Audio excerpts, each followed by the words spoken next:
娘，求求您别卖了灵儿。她虽是个女孩子，可也是我10月怀胎辛苦生下来的，身上流着的也是魏家的血啊！不能哭出声，哭太大声奶奶会烦，就更要把我卖掉了。奶奶，灵儿不喜欢吃鸡蛋，您别卖灵儿。娘，您要卖灵儿的话，可谈好价钱了。灵儿是你的亲生女儿，我真要卖她，你做父亲的本该拦着，反倒来问我谈好价钱。你说这话的时候，心里就没有犯法废人父亲的愧疚吗？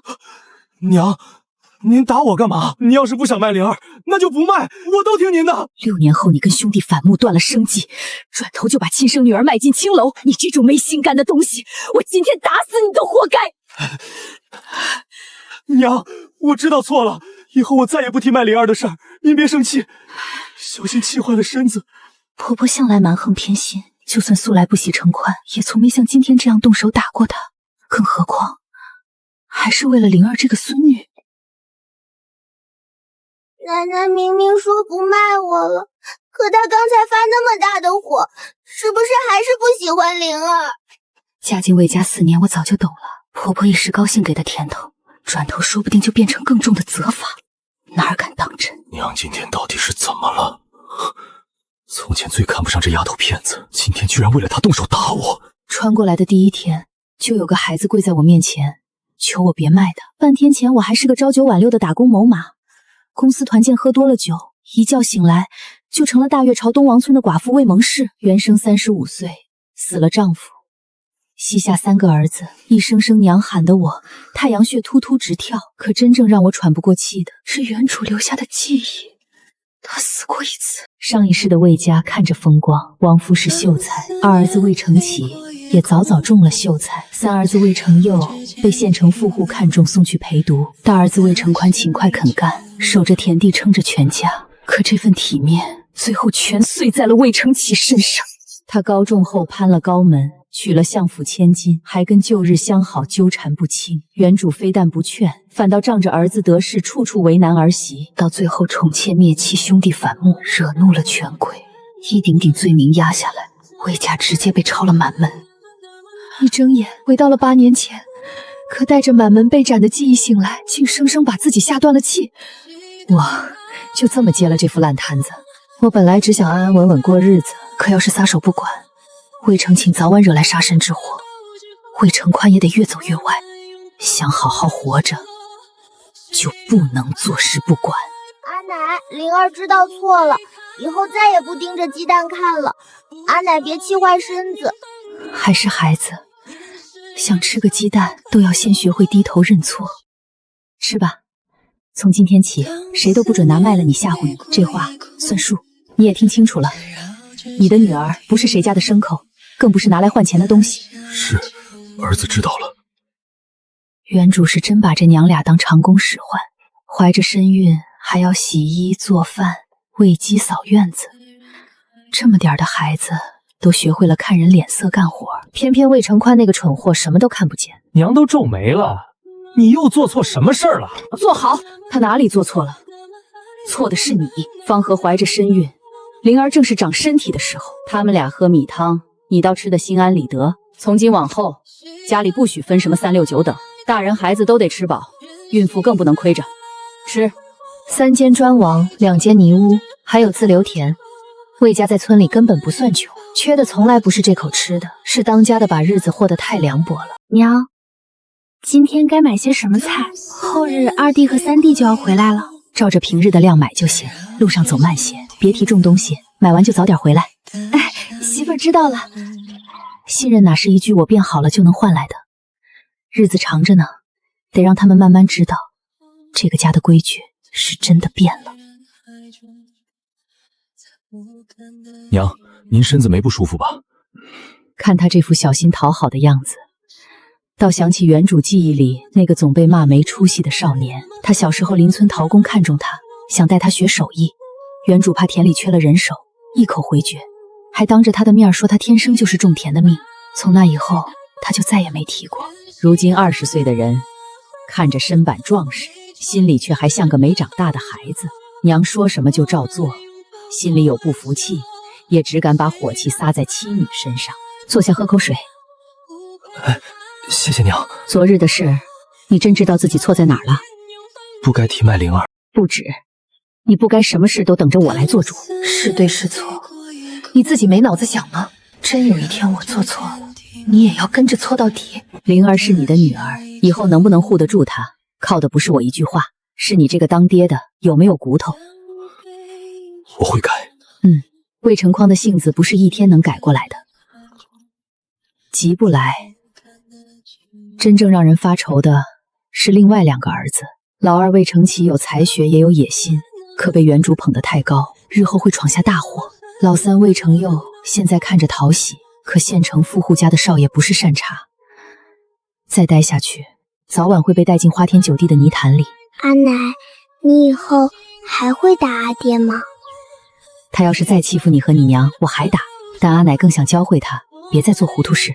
那阿奶也别再变回以前的阿奶。拉钩。魏家嫂子在家呢。我今儿个来啊，是有桩好事儿想跟你说说。来了。原主的记忆里也有这么一个下午，人媒婆是来给魏成启说亲的，姑娘是同村的方杏儿。方家日子普通，原主当初瞧不上，连面都没见就把人打发走了。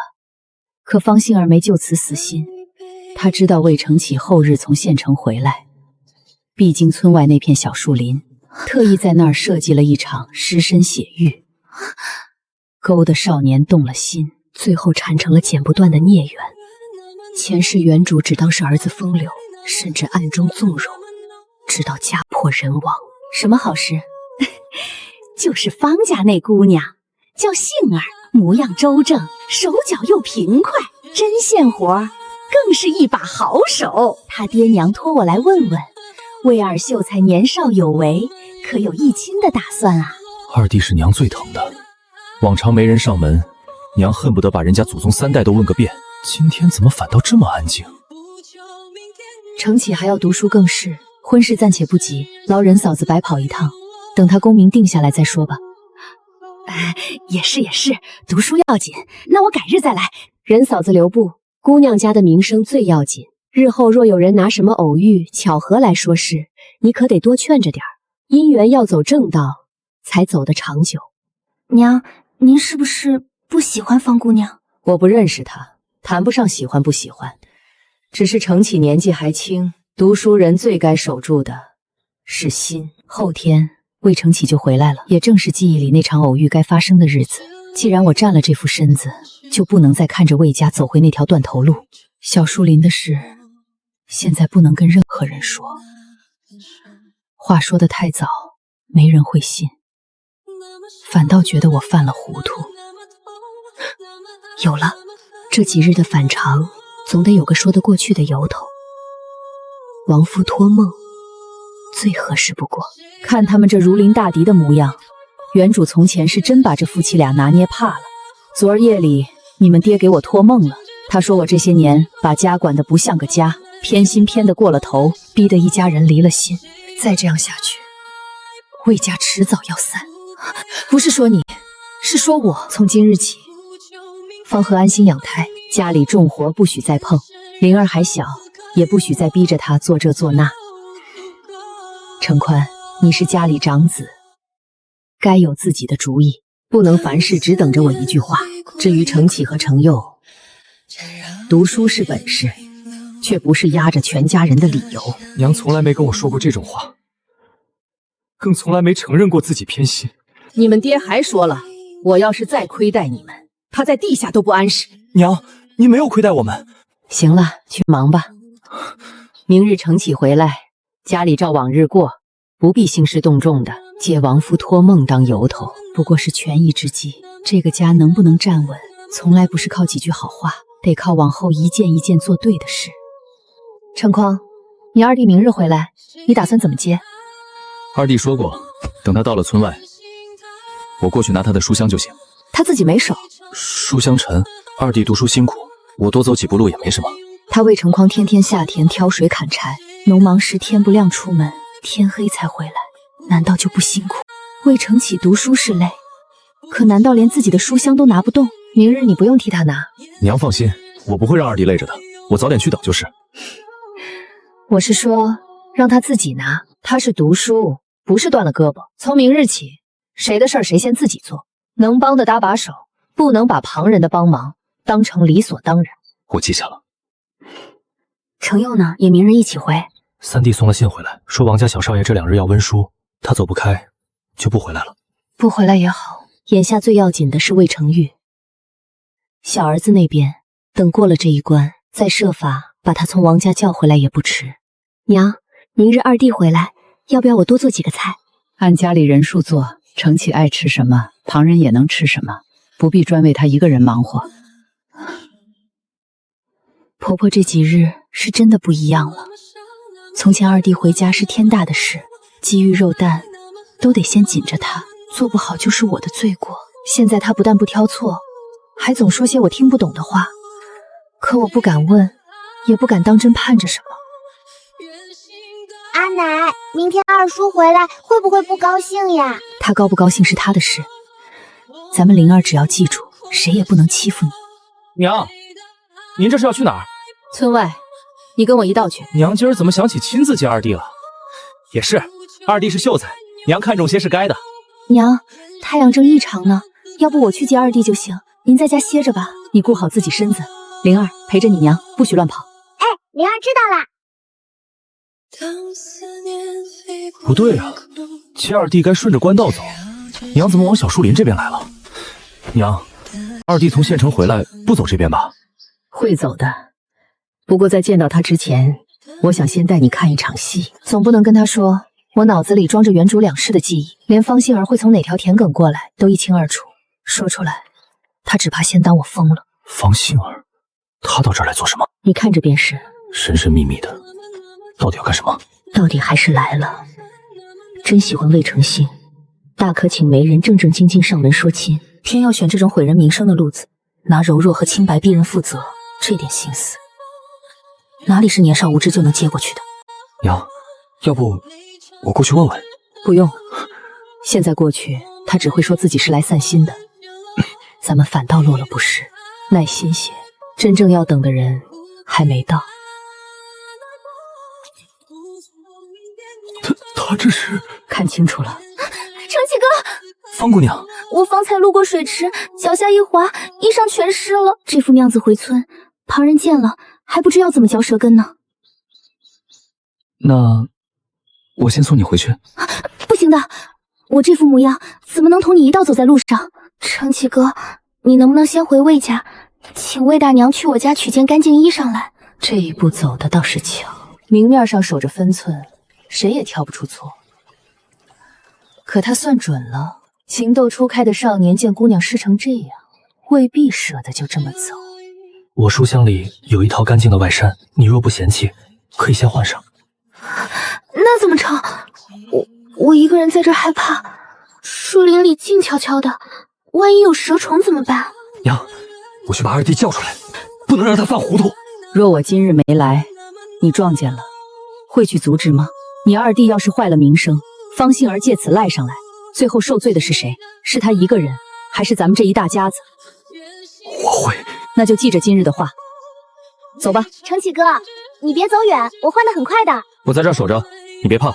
我读圣贤书，自然知道男女有别，可这荒林僻静，总不能真把他一个人扔在这儿。现在喊人吧，怕动静大了引来田里的村民，二弟名声就毁了。可冲进去，二弟日后铁定怨我多事。再说娘从前最偏他，回头会不会反倒怪我挑拨？你怕什么？多年养成的性子，果然不是一朝一夕能改的。畏首畏尾，连自己弟弟的错事都不敢拦。你不去，我去。有蛇！别怕，娘。魏大娘，娘，幸好您来了，不然儿子还真不知道该怎么办才好。不知道怎么办？我要是再不出来，怕是都收不住了吧？娘，儿子不是那样的人。真有担当的，这会儿就该认错保证，还在这嘴硬。从前原主真是把他宠得不知天高地厚。哼，本来就是他理亏，难得见娘训他，我才不凑这个热闹。不是那样的人。魏承启，你看见他衣裳湿了的时候不懂避嫌吗？你跟他非亲非故，你是他什么人？读了这么多年圣人书，你倒告诉我，哪本书教你这么帮姑娘家的？你当这是深山老林，半炷香就能走回村？方杏儿明明说让你回家找我去她家取衣裳，你非要留着，不是色迷心窍是什么？真出了事，她一句我让你回去叫人就能摘得干干净净，脏水全泼你身上，泼魏家身上。魏大娘，方姑娘，我只说一句，姑娘家要学会爱惜自己，不管什么时候，自重2个字得记牢。程启日后要走仕途，前途光明，迟早走出这小村子，不是你该惦记的人。程启哥哥，程宽，把咱们方才看到的都说给他听听。我和娘半个时辰前就在林外等着了，亲眼看见方姑娘走到血水池边，故意把衣裳打湿了穿在身上，再去官道上撞二弟。后面的事不用我说，二弟自己也清楚。娘，我知道错了，您说的对，我这些年的圣贤书真是白读了。娘，您原谅我这一回吧。不原谅。娘，我真知道错了。您要是不原谅我，我就长跪不起。那就跪着吧。按说直接让他娶了方杏儿，反倒一了百了。可魏承启这性子，日后铁定是个薄情寡义的。方杏儿也不是省油的灯，真凑到一起，日后家宅不宁，反倒更折腾。为了往后太平，这俩人绝对不能绑在一块儿。哎，秀才回来了。这点场面难不住我，这点小事也翻不了天，娘气几天也就过去了。大哥，帮我拿包包吧。这么点东西而已，自己不会拿吗？你哥天天下田干活，养一大家子，已经够累了。娘，您说什么？娘居然会心疼我？我哪是心疼，是心烦。自己都还是个年轻人，反倒要教2个半大孩子做人。这兄弟俩表面兄友弟恭，实则尊卑分得清清楚楚，一个使唤的理所当然，一个满心不满又不敢拒绝。再这么下去，早晚跟前世一样反目成仇。既然跟他们绑在一条船上，就绝不能让悲剧重演。还要我再说第2遍，他是你哥，不是你跑腿的。以后这种小事都自己做。前世原主好几次都以老二读书累为由，让老大特意绕到林子里拿包袱。要不是确定老大是亲生的，都要怀疑是捡来的。娘，您今天怎么了？我每天读书有多累，又走了这么长的路。读书累，下田劳作就不累。等会儿你跟你哥一起下田试试。娘，我知道您还在为方才的事生气，我都已经知错了。我没跟你开玩笑。娘不仅骂了二弟，还替我说话，这都是真的。大嫂，这是我今天要洗的衣裳。原主到底把这二儿子惯成什么样了？半点尊卑长幼都不懂，把大嫂当下人使唤。魏承启，你大嫂眼看着就要临盆了，你好意思让她给你洗衣裳？又不用怎么洗，也不脏，揉几下就行。既然揉几下就行，那你来揉。方和，你去歇着，承启的衣裳让他自己洗。现在的阿奶真好。愣着做什么？去洗，洗完了跟你大哥下田去。娘，我不是已经认错了吗？再说也没发生什么事。一事归一事，方杏儿的事我拦住了，所以没出事。但从今往后，你自己该做的事自己做完，别指望旁人。他们是你大哥大嫂，是你的亲人，不是下人。这不是娘您自己说的吗？您说大哥大嫂都是粗人，没什么用处，是下人的命。我是读书人，日后是要做官的，他们服侍我是应该的。原主这嘴也太碎了，什么胡话都往外说，好多记忆我都不愿细翻，实在是太极品了。娘没读过书乱说话，难道你也没读过书？这些话明显是错的，以后就照我说的做。是，娘一向最疼我，今天怎么处处向着大哥大嫂？肯定是他们在娘面前说了我什么坏话。娘，我们回来了。不对，家里什么时候舍得让他们吃白米饭了？娘今天处处不对劲，家里好像真的有什么不一样了。我才不在这1个月，到底发生了什么事？今天都辛苦了。娘，您不知道，村里人见我下田都在笑话我。笑话你什么？说我堂堂秀才，怎么能干下地的活，还说我这书白读了。那你是怎么说的？谢谢阿奶。以前婆母再苛待我也无妨，只要她能一直对灵儿这么好，我就别无所求了。我能说什么？我本就是个读书人，怎么能干这种粗活？寒门子弟中秀才的多了去了，你去打听打听，哪个中了秀才的不用下地干活？真当自己是大户人家的公子，外人那些碎话不过是站着说话包袱罢了。你能安安心心读书，一靠你爹生前攒下的银子，二靠你哥又辛苦劳作，这些都不是理所当然的。不能因为你哥帮你做了，你就心安理得什么都不管。看他这神情，心里指不定怎么不服。算了，点到为止，耐心也耗得差不多了。你真是我娘吗？果然问了。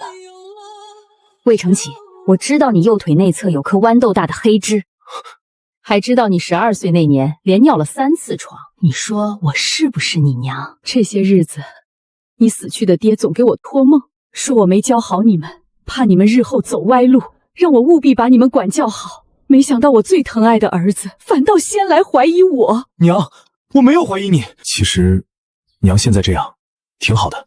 娘，我也没有。灵儿喜欢现在的阿娘。娘，我没别的意思，就是觉得您最近变化太大了。怎么搞得我倒像外人了？可12岁尿床那事儿，连爹都不知道，除了娘没人清楚。那年我是病了才那样的。父亲当真这般托梦给您了？要不然呢？我本还以为只是个梦，结果中午就撞见你干的蠢事儿。我要是不去，你能收得了场？怎么又提这事？鬼神之说我本不信，可她确实是我娘，是我多想了。原主真是把这二儿子当宝贝疙瘩，除了扫地擦灰、铺床叠被全自己来。我哪干过这些？可也不能一下子变太多，亲情牌好歹也是教育手段，忍了。真是劳碌命。读书的时候不能吵他，说到底我也指望他考出去，带我离开这穷村子。真要是烂泥扶不上墙，我也懒得费心思。等攒够了银子，自己逍遥快活去。娘确实是为我操碎了心，是我中午鬼迷心窍，那方杏儿竟敢算计我。娘，您怎么进柴房了？多脏啊！以后想说什么就说出来，别憋着。娘这话什么意思？总看别人脸色行事，迟早把自己丢了。靠讨好换来的关系，长久不了。娘不讨厌你，相反还很喜欢你。我做不来什么慈母，可话说开，总比憋着强。这家里也就他和方和最踏实肯干，这点油钱不用省。这个家好像真的不一样了。以前修我拿了衣裳银子买些吃食就会四处看书，哪用遭这份罪？知道累了。娘，我已经知道大哥农做的辛苦了，以后不想再下田。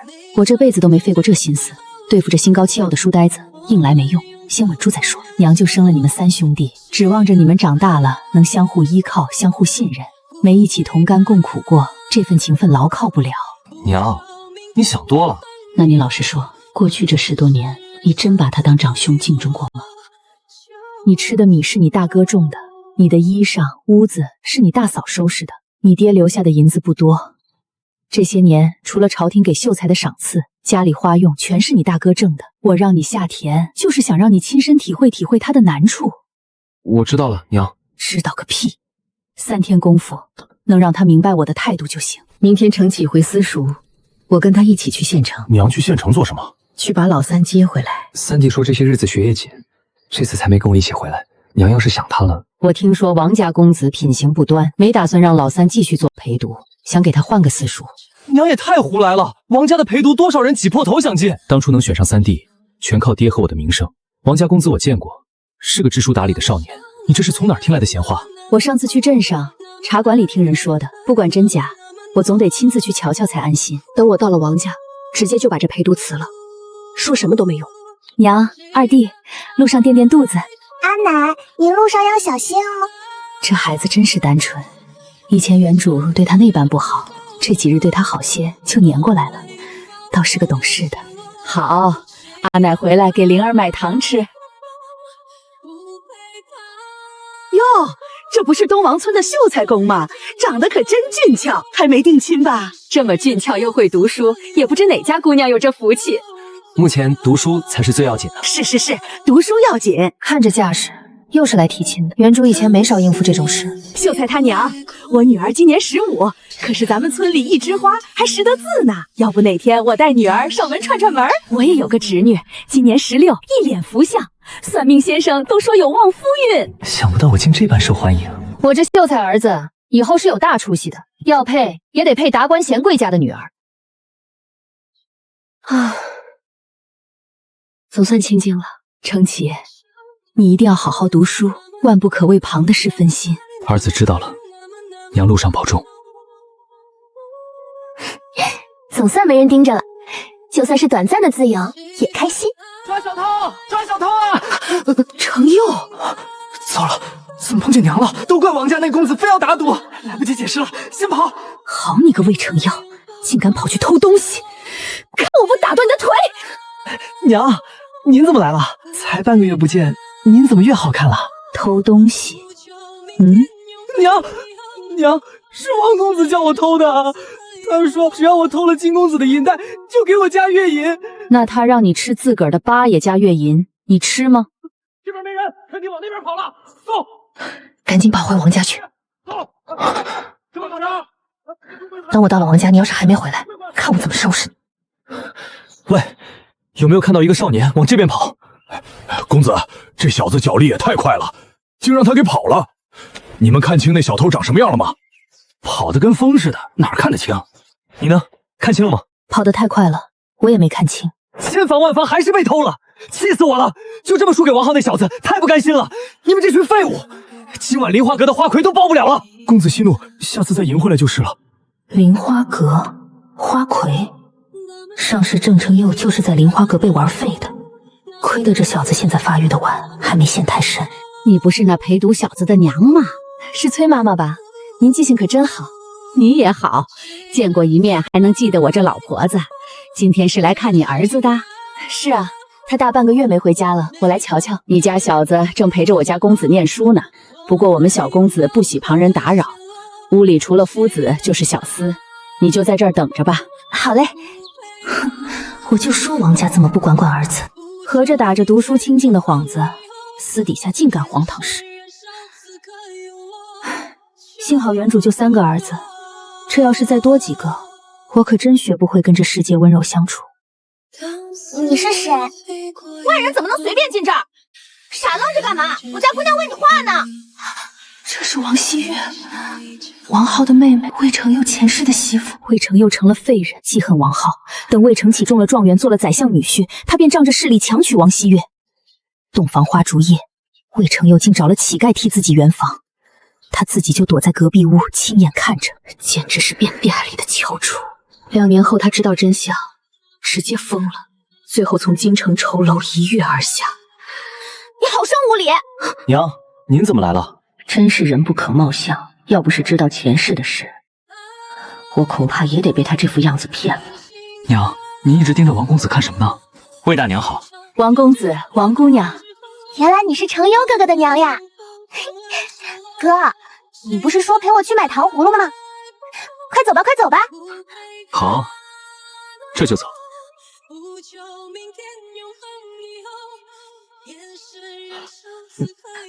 晚上和梨花阁的花魁有约？是啊，娘，你到底找我什么？娘，不是我要去的，是王公子非得拉着我，我是他陪读，我也没办法。我这次来是带你回家的。家里出事了？没出事，我不打算让你再做王家公子的陪读了，带我去见王家老爷。为什么不让我做了？娘，今天的事真不是你想的那样。我管不了你了是吗？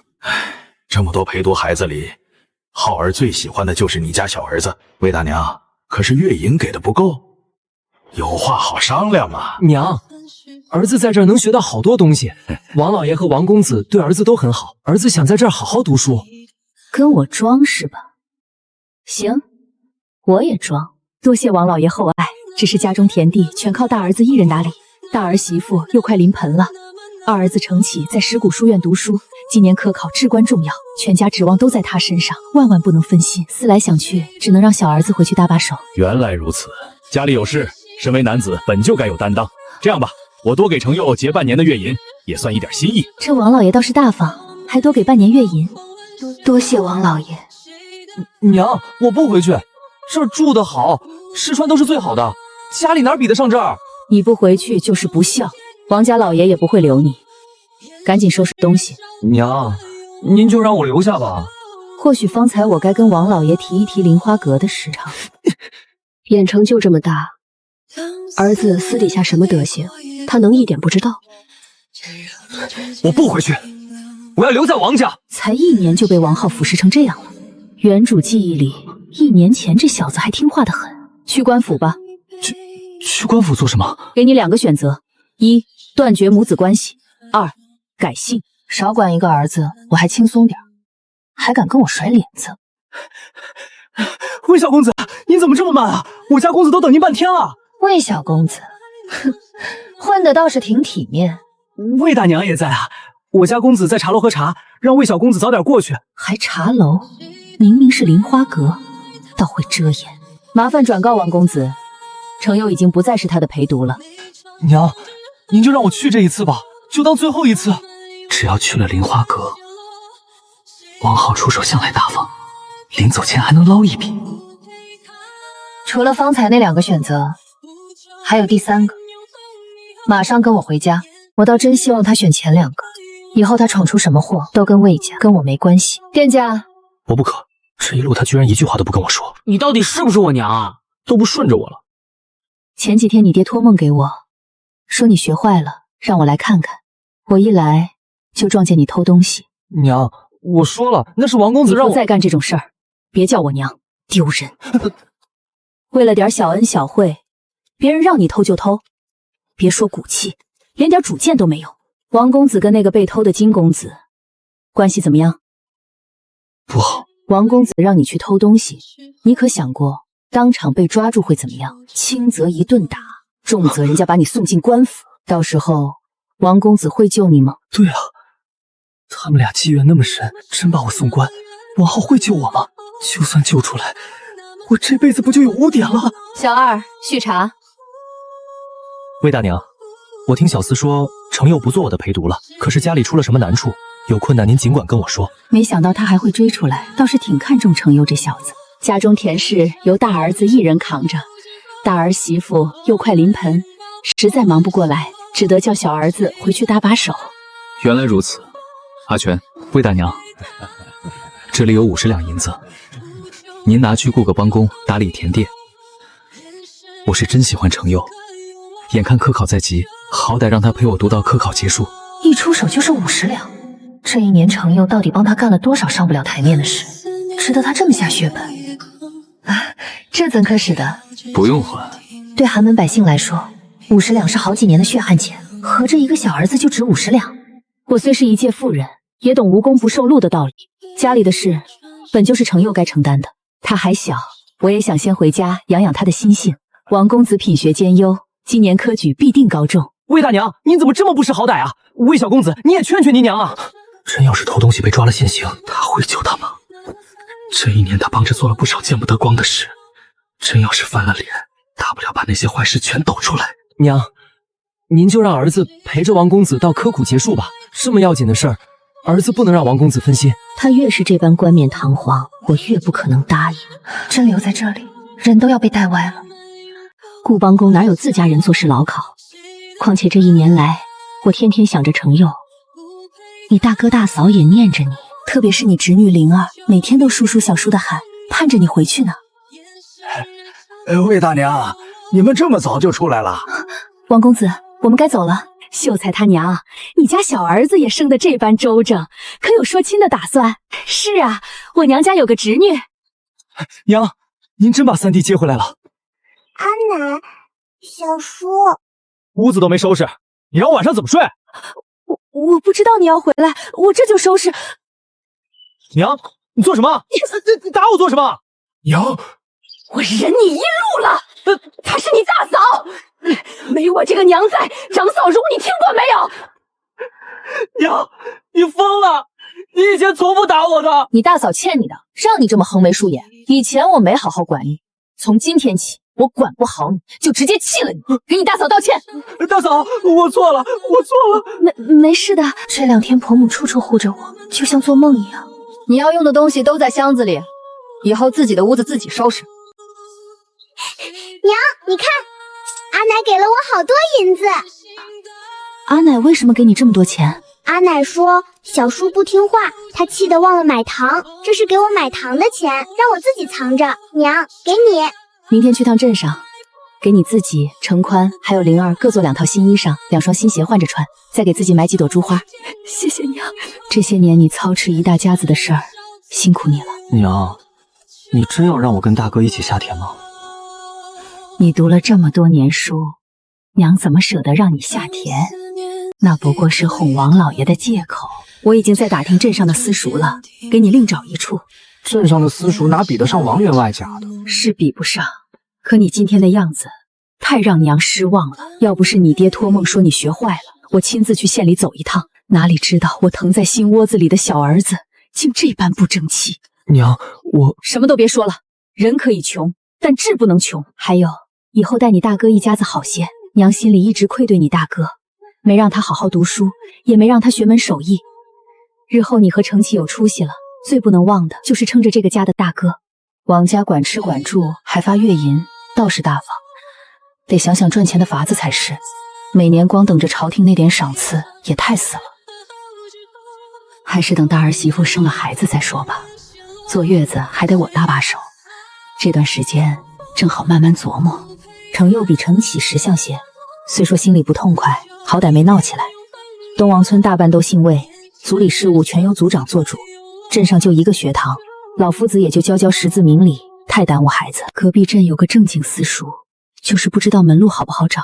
对寒门子弟来说，读书是唯一的出路，总不能让程佑就这么荒废了。去问问族长，看他有没有关系。王家在县城也算有头有脸，怎么好好的接回来了？不瞒族长，我是担心程佑在县城学坏，有钱人家的孩子不少陋习，我不想程佑沾染上。行，我知道了，给孩子找学堂的事马虎不得，何况你家程佑本就聪明，我去问问，有消息了就通知你。多谢族长。程宽他娘来了，吃早饭没？吃过了，大嫂子。你过来，大嫂子有话跟你说。程宽他爹走了也有3年多了吧，你就没想过再找个男人过日子？我这年纪拖着3个儿子，真要找能有什么好货色？没想过。嗨，想想嘛，我给你介绍的这个才40出头，婆娘走得早，2个闺女都出嫁了，家里几10亩地，人又勤快，打着灯笼都难找。40出头在这儿都快赶上现代60、70岁了。古人早衰得厉害，原主要不是老秀才疼着，哪能保养得这么好？大嫂子，我这辈子都不会再嫁人的，这世上再也遇不到像程宽他爹对我这么好的人了。你还年轻啊，我心里忘不了他，一辈子都忘不了。多谢大嫂子好意。都怪我，又让你想起伤心事。我就是想着你没个娘家人帮衬，有个男人搭把手总是好的。再说你这么年轻，长夜漫漫的。长夜漫漫个鬼！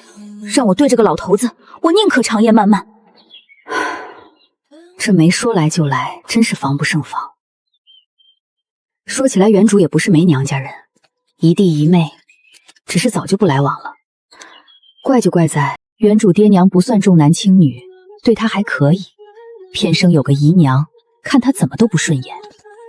那姨娘对旁人都和和气气，唯独针对原主，连原主成亲都没来。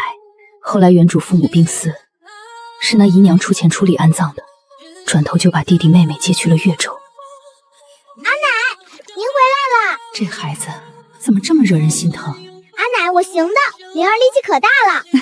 灵儿真可爱，这是阿奶第一次夸灵儿可爱。那阿奶以后天天夸灵儿好不好？好。这些天总觉得婆母变好是假象，能好一天是一天。可看着灵儿这么开心，真想一直这样下去。不是让你去买成衣吗？怎么买成布料了？娘，成衣太贵了，我买了料子自己做，能省不少。娘您快起来，衣裳我来洗。洗什么洗？以后这些我来做，等你出了月子再还给你。你才多大年纪，选的布料这么老气。这料子便宜耐穿，我和程阔、灵儿都要干活，穿太好的也舍不得，有新衣裳穿就已经很好了。鞋子呢？不会也只买了料子回来自己做吧？买了鞋底和鞋面，还有些线头，自己纳的鞋底结实耐穿。娘，这是剩下的钱，足足半两呢，你留着吧，平日里应急也方便。谢谢娘。娘你别洗衣子了，我来洗。真不用，都这个点了，赶紧做饭去。哎，我这就去。怎么了？阿奶，您能一直留下吗？灵儿不想要以前的阿奶回来。只要阿奶在一天，就护着灵儿和灵儿娘一天，好不好？娘，让我回王家吧，我保证以后再也不做丢脸的事了。你是不是和王公子私下合伙做了什么坏事？我没有。仔细想想，前世除了林花阁那档子事儿，倒也没扒出别的。可不管是什么，再待下去迟早要出事。还记得我给你的2个选择吗？程佑，娘不是在开玩笑。你以前做过什么，娘不问也不追究。但只要你还叫我一声娘，王家就绝对不能再去。你要想去也行，除非不做我儿子。魏家3兄弟骨子里还是讲孝道的，真要是教不好，走上歪路，趁早把关系撇清。阿奶，你起来啦！娘，起了，今天做面疙瘩。好。娘怎么突然对大哥一家子这么好了？承欢他娘，族长，您怎么亲自来了？吃早饭没？要不就在我家下点面疙瘩垫垫。吃过了，不用忙。我给你打听好了，隔壁镇上的私塾叫露台书院，教书的是位10多年的老秀才，很有经验，按月收费，1个月包吃住，大概5两银子。听说去年他教的20个弟子里中了2个秀才，算是很不错了。你要不要选个日子亲自去看看？好，谢谢族长，我下午就去看看。谢什么？你家孩子有出息，咱们村子也跟着沾光啊！脸色给谁看呢？昨晚我也想了，这小子这么不情愿，逼着换地方也未必能读好，我何苦操这份心？可不管又不行，总比继续留在王家要好。再长久耗下去，这人迟早彻底垮掉。娘，魏家嫂子，咱们又见面了。上回来就不见他高兴，怎么这回来还是这样？总不能让我空跑2趟吧？又路过？不是，特意过来的。你也知道我是做哪行的吗？用脚趾头想都知道是为了方心儿。小树林那事儿缓过劲儿了，怎么可能就这么算了？是给我家老二说媒？哪家姑娘？就是村委的方家姑娘，魏家嫂子肯定认识，叫方杏儿，今年16，可是咱们东王村的村花。方家，这家配不上我二哥。哎呦，话不能这么说呀，那姑娘长得可水灵了，皮肤吹弹可破，那眼神哟。以色示人，能长久得了吗？娘居然连以色示人这种话都知道。爹以前说娘为了他读过书识过字，我还不信，如今看来是真的。不过方家姑娘长得那么好看，二哥应该会喜欢吧？话不是这么说的，这男人哪个不喜欢漂亮姑娘啊？是吧？再说那姑娘不光长得好，过日子也是一把好手，勤快着呢。这位就是3公子吧？看我做什么？哎呦，不小啦，我家隔壁那娃都当爹了。魏家嫂子，您家几位公子相貌都是顶好的，要不我给您家这位小公子也说门亲事？娘，你不会真想给我说亲吧？算了，别去祸害人家良家小姑娘了。再说，我这小儿子目前还是个孩子。谁是孩子了？瞧您说的，这么俊的小公子，多少人家求都求不来呢。年纪小没关系，可以先定亲嘛。人媒婆，等你亲事能做到月城去了，再来跟我说吧。这魏家妇人也太心高气傲了，真当自己儿子是块宝。站着干什么？过来一起除草。哦，爹也是，没事给娘托什么梦。现在娘跟火眼金睛似的，光少吃减不了体型，唉，还是得做点伸展运动练练。娘，杏儿娘来了。怎么这个时候来了？魏家嫂子，原主以前演高于顶，对她没什么印象，我还以为能养出方杏儿那样的女儿，当娘的该有多精明，没想到看着这么老实。我家杏儿跟我说了小树林的事儿，我知道她做的不对，可她从小就喜欢程启，如今身子都被程启看了去，您看能不能成全了2个孩子？杏儿娘，咱们进灶房说吧。不，就在这儿说。这种事关乎你女儿清誉，你就不怕被人听见？是你家二公子毁了我女儿的清誉，他该负责。刚还觉得他老实，好感瞬间没了，合着是来堵门耍无赖的。魏大娘，那天在小树林，我已经说得很清楚了，魏大娘自然不在乎我的名声，难道也不在乎程启哥的名声？要是我跟村里人说那天……打住，我不爱听这些。当然，我说到做到，我不反对你跟程启成亲，只要他同意。魏大娘说的可是真的？当然，我说到做到。上一世魏程启跟他有了首尾，还借口科考让他瞒着，中了状元，转头就把人甩了。魏承启心里清楚自己要什么，小树林那番话已经敲打过他，他绝不会娶程妮女。我这就去找承启哥。你这样去书院找他，会耽误他读书，被人看见也不好。等他休沐回来，你当着他的面问。好，我等承启哥回来。娘，魏大娘同意我跟承启哥的婚事了。人往高处走本没有错，可靠算计得来的东西，又能守多久呢？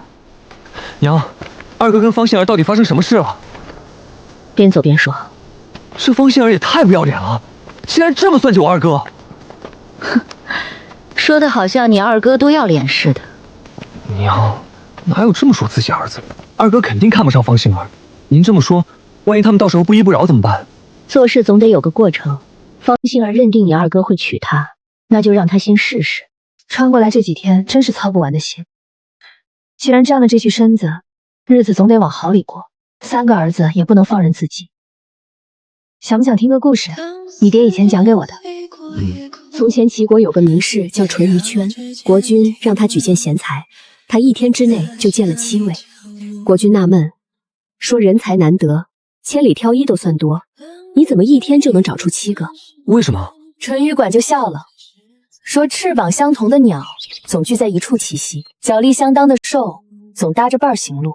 我淳于管素来和贤德之人打交道，身边朋友个个都是有才有德的，让我举荐人才，就像从黄河里舀水，从火石上取火一样容易。娘，您好好的跟我讲这个做什么？交什么样的朋友，走什么样的路，最终得你自己选。选对了，身边都是益友；选错了，一步踏错，这辈子都难回头。娘，好坏我心里有数，我就是不喜欢读书。原主记忆里，这小儿子明明挺爱读书，还立志要做官，怎么突然变了？不喜欢读书，那你想做什么？学门手艺，倒也不是不行。娘，您不生气？不生气。有门手艺傍身，照样能安身立命。您真是我娘？不会是被妖怪附身了吧？那你还是继续读书吧。娘，你干什么？好好说话，跪什么跪？娘，我不喜欢读书，也不想学手艺，我想做生意，想跟王老爷学做生意。娘，我就是随口一说，您别生气。你早前不说，是怕我骂你？我知道您最看不起做生意的。那也行，我们慢慢找，看看有没有靠谱的人能带带你。真的？那我跟着王老爷学就行。王老爷生意做得大，肯定能教我好多东西。不行，王家公子那样的人，你不能再接触。好不容易把你从泥坑里拉出来，我不可能再把你推回去。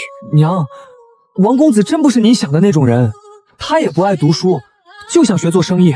是王老爷逼着他考科举，光耀文梅而已。我们俩志趣相投，一起做事正好。真的，上次让我去偷银袋，那个赌约就是个幌子，是为了黑吃黑，根本不是你想的小打小闹。什么黑吃黑？把话给我说清楚。金公子私下倒卖私盐，王浩设局吞货的经过。你们2个半大孩子，胆子也太大了！私盐是朝廷经明令禁止的，被抓住是要坐牢的。还有，我们去青楼也是为了谈生意。做买卖的男人都吃那一套，往青楼一领，找几个姑娘陪着，什么事儿都好办。我就是个小孩子，什么都没做，王公子也不敢玩太过分，怕被王老爷知道。原来是这样，上位守城又被废了身子，难不成就是生意做翻了，和王浩结了死仇？这手段也太狠辣了。就算是这样，也不能选王家。为什么？娘，您都知道真相了，还不信我？我不反对你学做生意，但王家这潭水太深，你不能趟。娘，只要这单成了，不光月银能翻倍，王公子还说让我入伙分红，以后我也能当老板。程佑，你有没有想过，像王公子那样有钱人家的少爷多的是，他为什么偏偏找你一个乡下小子合伙？我在他身边听差，使唤着方便。那他每个月花几两银子雇你做事，不是更省心？何必拉你入伙分利？这生意风险大，他别的朋友都不敢跟着干。真不喜欢读书，学做生意也没什么不好，但得脚踏实地，从正道上来。你长大了，想为自己喜欢的事拼一把，没错。可人一旦走错了路，再想回头就难了。娘不想天天为你提心吊胆，你自己好好想想吧。阿娘，我什么时候能学裁布呀？等灵儿再长大些，能稳稳握住剪短刃道具了就学。这会儿先在旁边看着，好不好？好，娘，我自己的新衣裳想自己绣花。好啊，那灵儿想绣什么？我要在领口绣上漂漂亮亮的小花。娘，您怎么这么早就回来了？程佑不想去读书，一门心思想学做生意，去了也是白去，干脆就不去了。小叔不是最喜欢读书的吗？以前都是装样子讨我欢心罢了。这么厚的鞋底，那一双得费多少功夫？有这力气，不如多赚点银子直接买鞋，省时又省力。说起赚银子，程佑想做生意，我何尝不想？阿奶，你在想什么呀？阿奶在想，怎么才能让我们灵儿过上好日子？天天鸡蛋肉食补着，孩子还是这么瘦小，营养这事儿急不来。阿奶，灵儿现在已经很幸福了。娘，我帮你。想好了。娘，我决定回王家了。一路走回来，我都在想，跟着普通生意人学，哪比得上跟着家大业大的王老爷？要做生意，起点就得高。娘，您骂我2句吧，您这样不冷不热的，我心里更难受。赶紧拔草，把这块地的草拔完了，你再回王家，正好省得我受累。小弟，我觉得你读了这么多年书，现在放弃太可惜了。大哥居然会管我的事，小时候他还管我，可每次管我都会被娘骂。小弟聪明，只要肯用心读，将来肯定能像二弟一样考取功名的。程宽他看着孝顺，其实一直怕婆母，半句话都不敢忤逆。以前挨了骂还总把我推出去挡着，今天总算有点男人模样了。说得好，我支持老大的看法。大哥，我真不喜欢读书，一看书就犯困。我已经决定回王家了，吃完饭就走。娘，我真走了。去吧，这1两银子是王老爷多给的半年月银，你还给王老爷。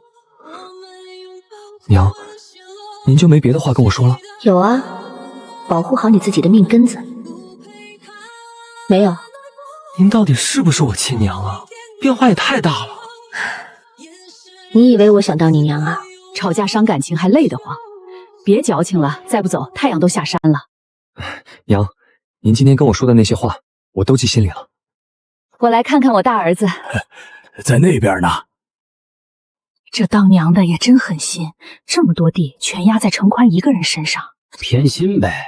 另外2个儿子宝贝的跟什么似的，倒像程宽不是他亲生的。可不是嘛，对亲儿子都这么势利。唉，这么多亩地，一年到头没个闲，程宽这孩子也太好欺负了。嘘，小声点，别让他听见了。原主这偏心眼，搁我那时代，不光要被口诛笔伐，还得挨键盘侠骂。这几天老2、老3都下过地，竟没一个人跟我提过他们大哥有多辛苦。塑料兄弟情，也难怪日后能反目成仇。撇开小树林那档子事儿，方心儿干活倒是把好手。自从上次谈过话，方家隔3差5就送些野味过来。方老爹会打猎，有空就上山打些野兔野鸡，这是真把魏家当亲家走动了。魏大娘，您别再赶我走了，程启哥哥一定会同意娶我的。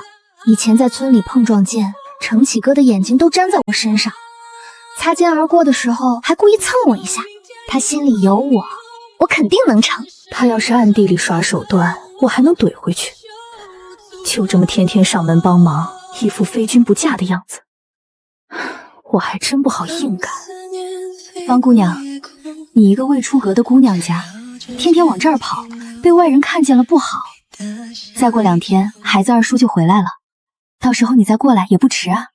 嫂子，我就是想让魏大娘喜欢我。等事情有了结果，你再来讨好我也不迟。这几天都等不了吗？魏大娘就这么讨厌我吗？我到底哪里不好？我改还不行吗？等事情有了结果，你再来讨好我也不迟。这几天都等不了吗？魏大娘就这么讨厌我吗？我到底哪里不好？我改还不行吗？动不动就哭，这点我最不喜欢。不知道的还以为我欺负她了，明明是她一个劲儿往跟前凑。不过这时代的姑娘大多都是这性子，少见飒爽的。我还是那句话，一切等程启回来再说。回家去吧。真当我好欺负？等我嫁进来，定要给这老太婆点颜色看看。娘，要是孩子二叔不同意这婚事，杏儿他爹娘闹起来可怎么办？到时候再说吧。这时代对女子名声要求严，方和要是真狠，小树林当天就该闹得全村皆知，拉着族长堵到魏家门口来。这都过去多少天了，再拿出来说，还有几分力道。最吃亏的本来就是他自己。阿奶，灵儿绣的花好看吗？好看，跟真花一样。真的吗？当然是真的。阿奶什么时候骗过你？灵儿喜欢做绣活吗？喜欢。灵儿总偷偷跟我说喜欢现在的阿奶，我又何尝不是呢？大儿媳妇儿，我记得镇上有间红绣坊，对吧？是有一间。那里招学徒要几岁？我前阵子去镇上买菜，看见最小的学徒跟灵儿差不多大。改天我去红绣服问问，要是灵儿真喜欢，就让她去学刺绣。哎呦，怎么了？快坐下。娘，您真要让灵儿去学刺绣？只要灵儿喜欢就去学，孩子不能输在起跑线上。家里还有些积蓄，入了秋田产丰收，能赚一笔。老二秀才的岁词也该下来了，还能免插窑，供灵儿学个手艺，完全没问题。灵儿，快跪下谢谢阿奶。对了，程宽，以后方家二老再过来帮忙，直接回绝，别给脸面。知道了，娘。还有，你去联系一下以前雇过的短工，价钱合适的话，叫3个来。有的人用一生治愈童年，有的人用童年治愈一生。上一世程宽和兄弟反目，卖了女儿，花光家底后偷摸拐抢，最后落了草。这一世只盼着他心里能多点阳光，别再走上那条绝路。娘，灵儿什么时候可以天天穿新衣裳呀？等天再暖和些就可以穿了。大儿媳妇手倒是巧。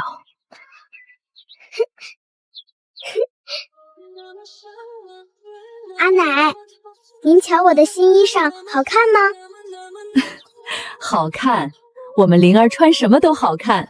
灵儿娘，今天那3位短工就过来了，以后他们的工钱你来结，家用也从这里出。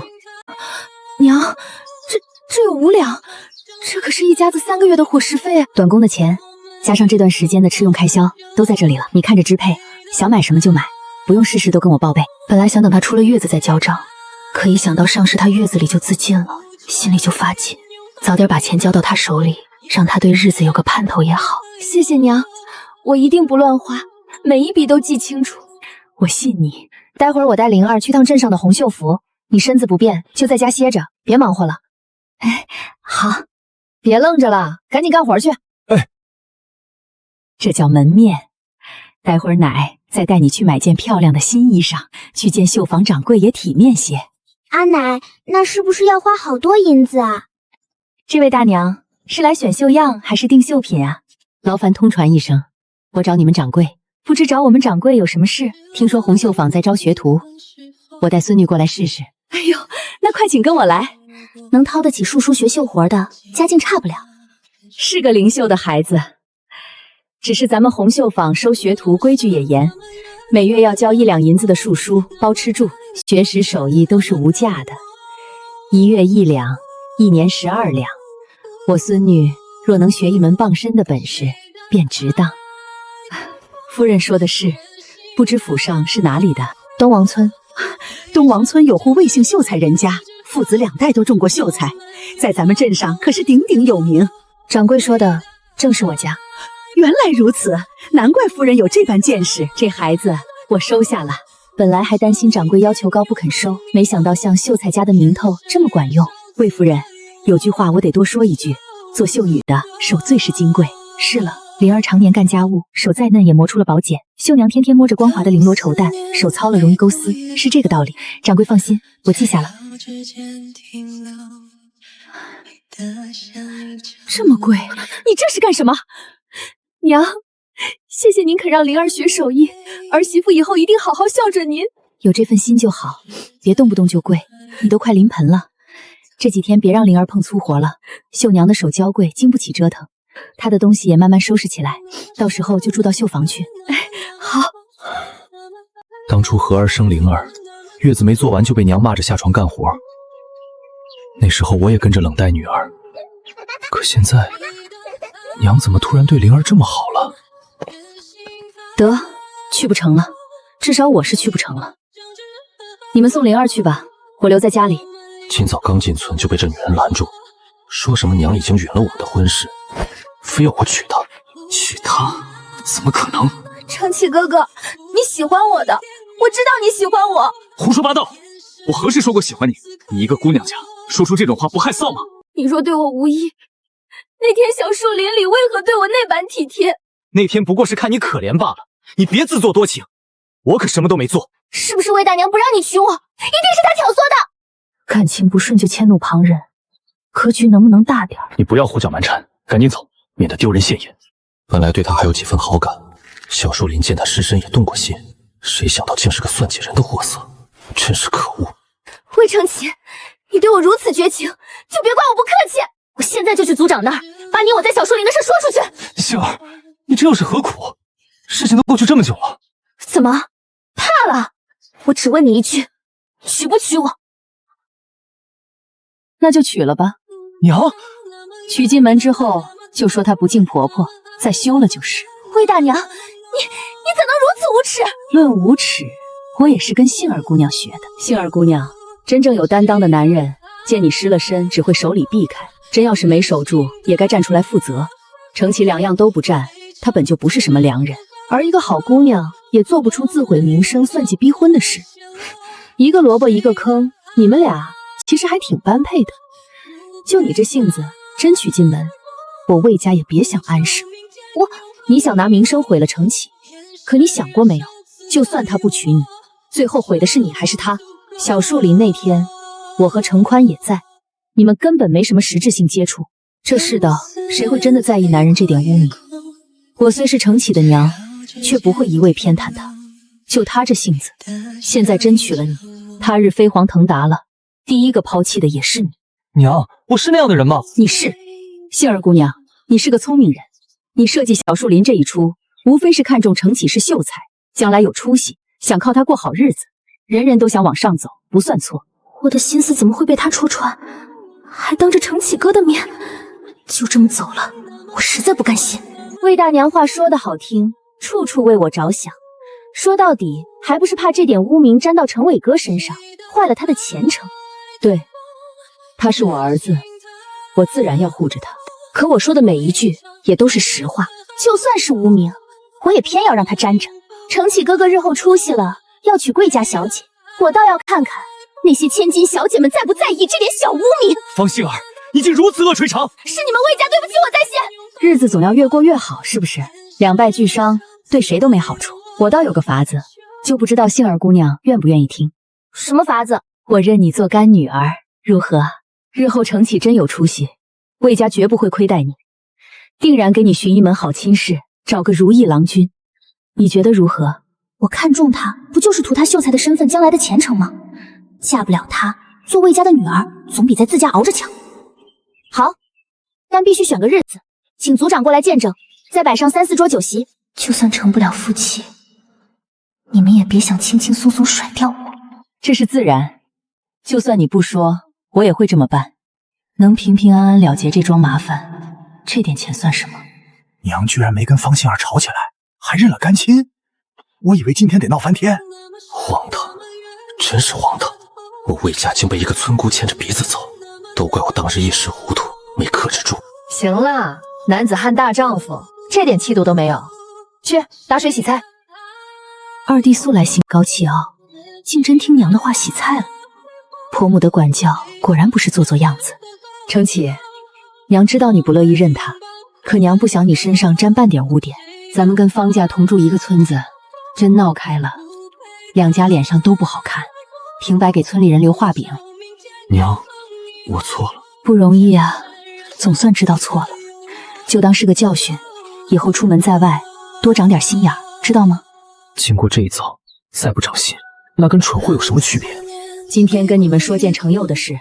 我上次去县城，撞见他没去读书，先是偷东西，后来又跟王家公子混在一起做生意。他不读书，对得起爹从小的教导吗？说的好像你对得起你爹教导似的。真要是踏踏实实做生意也就罢了，他打着读书的幌子，背地里干这些不上台面的事。一想到这1年他都这么过来的，我这心里就堵得慌。娘，您别气坏了身子。娘，等我回市城，一定好好教训这小子。魏家的家事轮不到我说话，就算婆母待我和善，本分还是要守的。我已经同意让程佑做生意了，他无心读书，再强压着也不过是阳奉阴违。咱们也不可能时时刻刻盯着他，但我不准他跟着王家公子。那位王公子品行不正，离得越远越好。母亲打算怎么安排？暂时还没想好，先这样吧。程佑的事你们不用插手，管好自己的事就行。说让他好自为之是气话，可眼下也没什么好法子，走一步看一步吧。前阵子方家还托人媒婆来说亲，怎么一转眼就从媳妇儿变干女儿了？找先生算过八字，俩孩子不合适做夫妻，反倒适合做兄妹。我本就喜欢杏儿这孩子，干脆认作干女儿，也是桩美事。还麻烦族长您敲锣跟村里人说一声，也省得日后有闲话。娘，好孩子，起来吧，以后这就是你家。魏大娘，杏儿以后就托付给你了。她要是不听话，你只管管教，打打骂骂都没关系。是啊是啊，能认您做干娘是她的福气。灵儿娘，你过来。娘，有事。真好看。陈宽，快瞧瞧你媳妇儿，漂亮不？给杏儿都买了，总不能亏了自家大儿媳。等手头松旷了，定要给她打副银镯子。要不是眼下银子得紧着用，我还真想给她打一个。娘，陈宽，我好像要生了。陈宽，快去村头请产婆，快！一定要是男孩。娘现在对我们这么好，生个男孩她才会更开心。要是再生个丫头，娘会不会变回以前的样子？我不敢想。别紧张，就跟生灵儿的时候一样，疼了就喊出来。我去烧热水，马上回来。佛祖保佑，保佑喜女一举得男，让婆婆开心。我不想再过以前的苦日子了，求佛祖保佑，喜女愿一辈子吃斋念佛。这胎是个女娃，上一世她的结局太苦，我得进去告诉她，男女我都喜欢。娘，产婆请来了。我知道她能平安生下来，可这时候女人生盒子，哪次不是闯鬼门关？娘，您熬了一整夜没合眼，我去烧碗面，您吃了去歇会儿吧。娘这么在意媳妇儿，媳妇儿要是生个儿子，以后日子就好过了。按上一世的情形，得晚上才生，硬熬着身体撑不住，晚上还得盯着，绝不能让上一世的悲剧重演。行，我去眯一会儿，有事立刻叫我。娘，你醒了，我给您热点东西吃吧。陈宽呢？怎么没见他？大哥去香樟树下拜香樟娘娘了，想求大嫂给您生个大胖孙子呢。村里人谁不知道，当年大嫂生丫头，婆婆苛待了好几年，现在看着好，不过是装面子，等生下来又是个丫头，有好戏看。孙子孙女都一样，不然我认你这个干女儿做什么？娘说的是，嘴上说的好听，等真生了丫头，看你还能不能这么淡定。看你儿媳妇这情形，得入夜才能生。要是能给她弄只小人参补补气力，兴许能快些，少遭点罪。赶紧去镇上买只人参，就说产妇急用，快去快回。娘，这愣着干什么？快去！几年前接生投胎，我也提过人参，那魏蒙氏当场就黑了脸，说生孙子才给买。今天怎么这么爽快？难道算准了是男孩？村里人说他苛待儿媳妇，难道都是假的？魏家出手这么大方，家底肯定厚。杏儿认这门干亲，真是认对了。生了，比上一世提早了2个时辰，也好，少遭2个时辰的累。哎呦，这哭声这么洪亮，一听就是个大胖小子。真是男孩，那岂不是碎了他的意？母女平安。怎么会是女孩？哭声那么响。孙女好，孙女多可爱啊！走，咱们看你的娘亲去。又是女儿，怎么又是女儿？完了，婆母肯定又要像以前那样了，我们母女的苦日子又要回来。这模样看得人头疼。灵儿娘辛苦了，这慈爱装久了，倒也越来越像回事儿。娘，您怎么进来了？你给陈宽添了个这么乖巧的女儿，我是你婆婆，当然要进来看看，不光看你，这月子我也得盯着你做好。娘，我对不起您，没能给您生个大胖孙子。你才多大年纪，以后机会多的是，等身子养好了，孙子自然会来。想来想去，还是说这种话他最能听进去，虽然听着有点别扭，管用就行。咱们灵儿就够贴心懂事了，才2天不见我都想她，如今又多了个小孙女，我心里高兴着呢。你只管好好养身子，真要生孙子，没个好身体怎么行？我还以为一切又要回到从前了，还以为这些日子的好只是一场梦。愣在那儿做什么？还不赶紧给你媳妇儿煮碗煞面去，握2个鸡蛋，多放些豆腐皮。哎，魏大娘真是客气，应该的。年纪大了，想法也跟着变。你看我家莲儿，贴心的跟小棉袄似的。生孙女啊，我心里也欢喜。以前原主造的那些流言，正好借着产婆的嘴慢慢盖过去。多提几个实在例子，比说什么都管用。说起来，怎么一天没见着灵儿？送去红绣坊学绣活了。红绣坊，那可是1两银子1个月的地方，是贵了点儿，可女孩子学门手艺，一辈子受用。那是，那我就先告辞了。这魏蒙氏真是像换了个人，1两银子花在女娃身上也舍得。娘，您这是？我今晚就在外间凑合一宿。你媳妇儿刚生完孩子，身子虚，夜里孩子出闹，总得有个人搭把手。说到底，我是不放心，上一世她就是生完这孩子没了的，我得守着，绝不能让她走老路。娘，不用的，我自己能行。您白天忙了一天，怎么能让您熬夜？还有我呢，怎么能麻烦娘？先前做了那么多，关系刚缓和些，一生下女娃，怕是又折回去不少。原主这些年对他们实在太刻薄了，我真睡在这儿，他反倒更睡不着。行，那夜里就你来照顾他们母女，别让你媳妇儿起身落了月子病。明天要是让我知道你偷懒，看我怎么收拾你。娘放心，我记下了。怎么哭了？是不是哪里不舒服？你从来没说过这样的话，以前孩子哭，你从来不管。我挨骂，你也从不吭声。一天说的话，1只手都数得过来。这些年，我确实对她太差了。我其实很开心，真的。心酸归心酸，这木头总算开窍了。换我是方和，遇上这种男人早闹翻天了。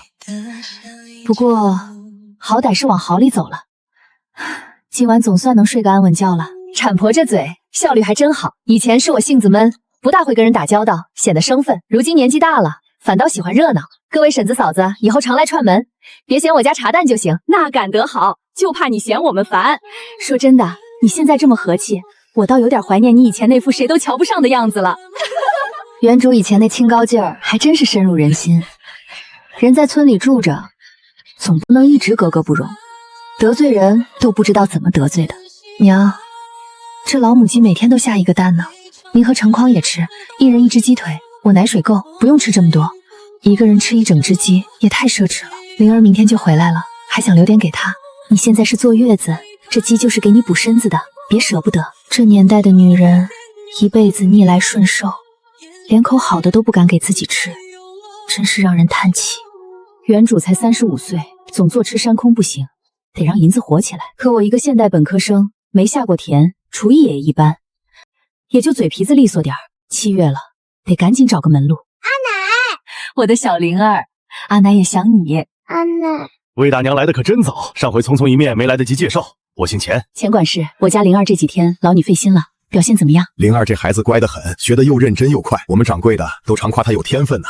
阿奶，您不生气吗？你看阿奶像生气的样子，这一家子真是被原主吓怕了，连个孩子都这么小心翼翼。放和也够可怜的，婆婆看不起也就算了，亲娘还上门这么骂。谁让她又生了个女儿呢？不是说程宽娘现在对大儿媳妇挺好吗？生孩子前还给吃了人参呢，谁知道是不是做表面功夫？搞不好转身人参就自己吃了。这程宽娘生个赔钱货，你什么时候才能帮衬你哥？我要是你，早就一头撞死了。姥姥，奶，我要那个。剩下的我是留给娘的，娘说她从没吃过。你哥要你就给，一点不懂事。当年老秀才看向方和性子温顺，聘金给了10两银子，方家贪得无厌，成亲不到1个月又来借5两，还要给儿子找差事，原主不肯，两家彻底撕破脸。方和生灵儿时，方氏就在产房外骂了整整1天。打出去！啥？什么情况你看不见吗？你是方和的男人，是他的天，他被人欺负到家门口了，你就站着当木头？亲家母，你这话什么意思？你让他打我，我来看我女儿，你们还要把我打出去？你们魏家还有没有王法了？还是指望不上的。行，那就我来做这个榜样。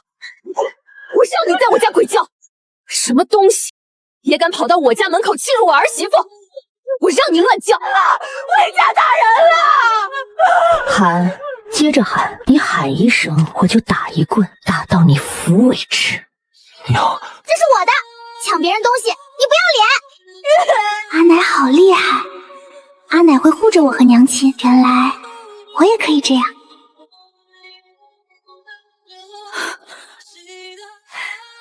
做得好，阿奶，我去看娘。娘，我又让娘失望了。小时候我护着弟弟们，娘就骂我打我。生灵儿那次我帮媳妇说了句话，娘骂得更难听。我知道娘变了，可我怕。做吧，以前的事儿都是娘的错。我知道你变成今天这样，全是我害的。晨光，给娘一个机会，咱们重新做母子，好不好？娘，能给娘这个机会吗？肉麻就肉麻吧，这孩子缺爱缺了20年，总得慢慢捂热。活泼，娘，别哭了，灵儿把糖葫芦带回来了，你不是说一直想吃吗？娘，阿奶说喜欢灵儿，阿奶也会护着娘的。娘，我来扫吧。快好了，你出来做什么？别吹着风。月子里那些规矩虽不全是对的，但这世道都认这个，我也照着来，省得落人话柄，说我苛待产妇。娘，我恢复的挺好的，那就站边上晒晒太阳，看我扫就行。方和，娘好心来看你，你居然串通婆家打他，早知道当初就该把你卖了。大哥，你来做什么？他就是这样，一把把我手腕扯脱臼了。别靠这么近，你这点身高吓不住，有话直说。你们打了我娘，这笔账得算。魏家人身上一人打回来1棍。让你打是不可能的，有什么要求一次性说清楚，别绕弯子。坐下说，要喝茶吗？真要动手早就冲上来了，摆这么大架势，无非是想讹钱。茶就不用喝了，不让我打也行，赔20两银子，这事儿就算了。20两？灵儿妈，你还在月子里，回屋歇着去，别气坏了身子。就算开口要钱，一上来就要20两。程宽他爸要是还在，一家2个秀才，倒还有这个家底。现在家里什么境况？哪来那么多银子？怎么可能没有？听说你送魏莲儿学绣活，每个月都掏得出1两银子。别让那丫头学了，把银子省下来给我不就有了？魏承宽也该回来做饭了，再不回来我这暴脾气可压不住。大哥，灵儿是你亲外甥女啊，你怎么能打她的主意？这人脑子是有坑吧？哪来的脸要我家的钱？别说20两，一个铜板都别想，还敢打灵儿学费的主意？不过是个赔钱货，也值得你跟我喊？滚开！就算是女娃，也是我魏家的女娃，轮不到你指手画脚。方虎，别说20两，今天你一个铜板也别想拿走。你今天不给银子，我就把你家砸个稀烂！方虎，你干什么？陈宽，把他赶出去！他刚才推了你媳妇儿，还想动手打娘。你们想干什么？我这辈子从没拿锄头对着人，原来他也会怕，这感觉竟也不坏。绑了送去庭长那儿，好好讨个说法。今天放他回去，这种人铁定要报复，索性一次解决干净，永绝后患。我又没做什么，凭什么送我去见庭长？这不是做了吗？你闯入我家，打砸损坏，证据确凿。你这是诬陷我！诬陷？你问问村里人信不信？是你们先打了我娘，就算去庭长那儿我也占理。呸！那天我院子外围了多少看热闹的人，谁没看见你娘撒泼骂街？妹妹，你可得帮哥，你是方家的人，不能眼睁睁看着你这恶婆婆欺负我吧？我是你亲哥。亲哥会在我10岁那年故意把我手扯脱臼吗？会动不动就打我吗？会张口就说要把我卖掉吗？你什么意思？你不想帮我是不是？你信不信我打死你？你信不信我先把你打个半死？灵儿阿奶，您这是何必呢？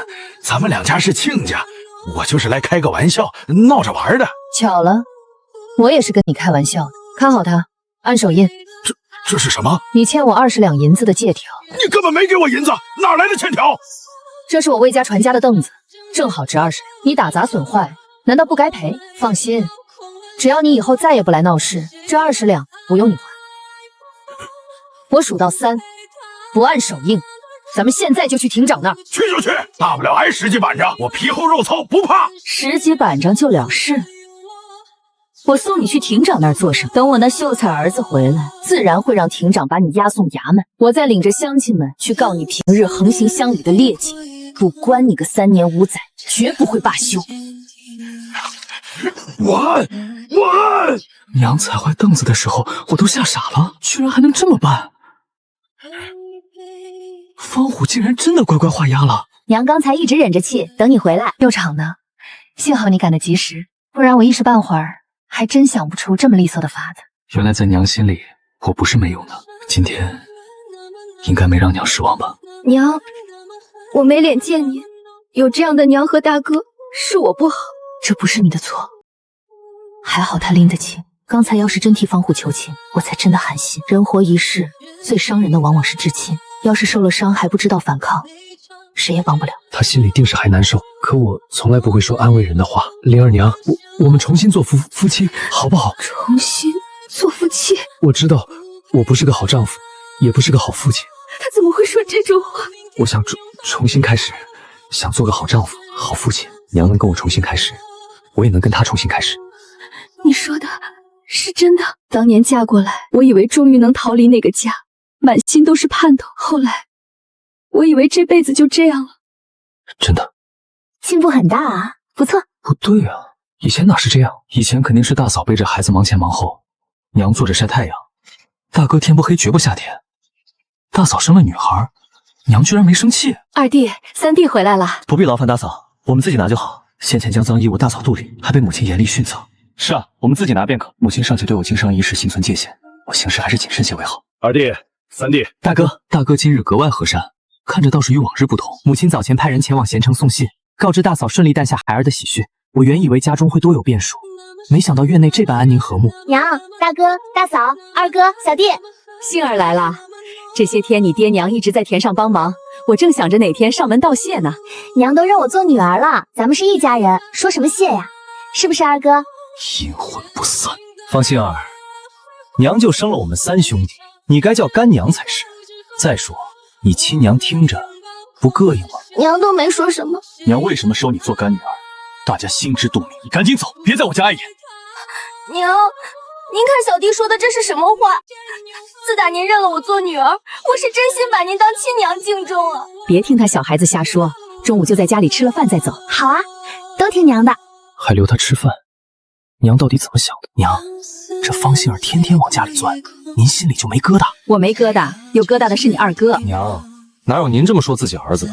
娘说你总比外人戳你脊梁骨强，有他在边上时不时晃一下，你这教训才忘得慢。现成的前车之鉴，正好引以为戒。大嫂的性子似乎比从前果敢了不少。娘，您该不会是有意为之才认她做女儿的吧？程佑，不可这般同母亲说话。母亲当初也是为了帮2弟化解困局。我为你们的事操碎了心，你倒好，还怀疑起娘来了。以前娘眼里只有我和二哥，什么时候跟大哥这么亲了？要不是性子太歪，倒真是个会过日子。这匹布你带回去给你娘，这些天你爹娘在田里帮了不少忙，算是我的一点心意。娘，您太客气了，这怎么好意思？真把这儿当一家人，就拿着，人情往来，哪怕是亲骨肉，有来有往才暖心。你帮我一把，我记你一份好，日子才能长久。谢谢娘。二哥，你觉不觉得娘自从说爹托梦之后，整个人都变了？刚才大哥说我，娘都没帮我说话。大哥说你什么了？就我抱侄女姿势不对，还有我说娘故意认方杏儿的事儿。搁以前娘早护着我了，这点小事也计较？不是小事儿。算了，只要娘是为我好，变一变也挺好。大哥，你怎么还不下田干活？都干完了，前阵子雇了3个短工，还有杏儿她爹娘搭把手，快得很。剩下都是零碎活，不急。娘，灵儿呢？怎么一天没见着她？娘送灵儿去红绣坊学绣活了。娘，您送灵儿去学绣活了？是啊，等灵儿学成了，咱们一家子的衣裳都归他做，明天就该接他回来了。那地方1两银子1个月呢，娘你也太舍得。一个女娃学这有什么用？将来还不是要嫁人，便宜外人。你先把自己管明白再说，别人的事儿不用你操心。我怎么就不能管了？这是爹留下的银子，咱们还没分家，也有我一份，我凭什么不能说？那就分家，我把你那份银子给你，你现在就滚出这个家。不就是我不想读书，想做生意吗？娘就这么不待见我了？走就走！小弟，不许追！这个家还轮不到他撒野。莫名其妙，我也没说重话呀，这孩子怎么说炸就炸？娘，要不我去找找小弟？都这个时辰了，还没回来。找他做什么？这么大人了，还能走丢不成？想回来自然就回来了。气归气，中午那点事儿我还能不懂？不就是觉得我把对他的疼惜分了些给老大，心里委屈呗？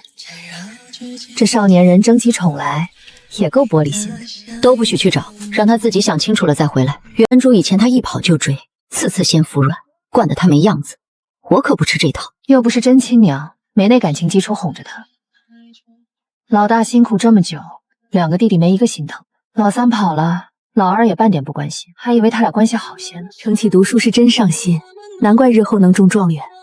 嘴上说不找，真放任不管又怕出事，到时候更麻烦。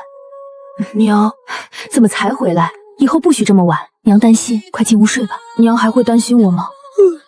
我想睡觉啊。算了，耐着性子哄吧。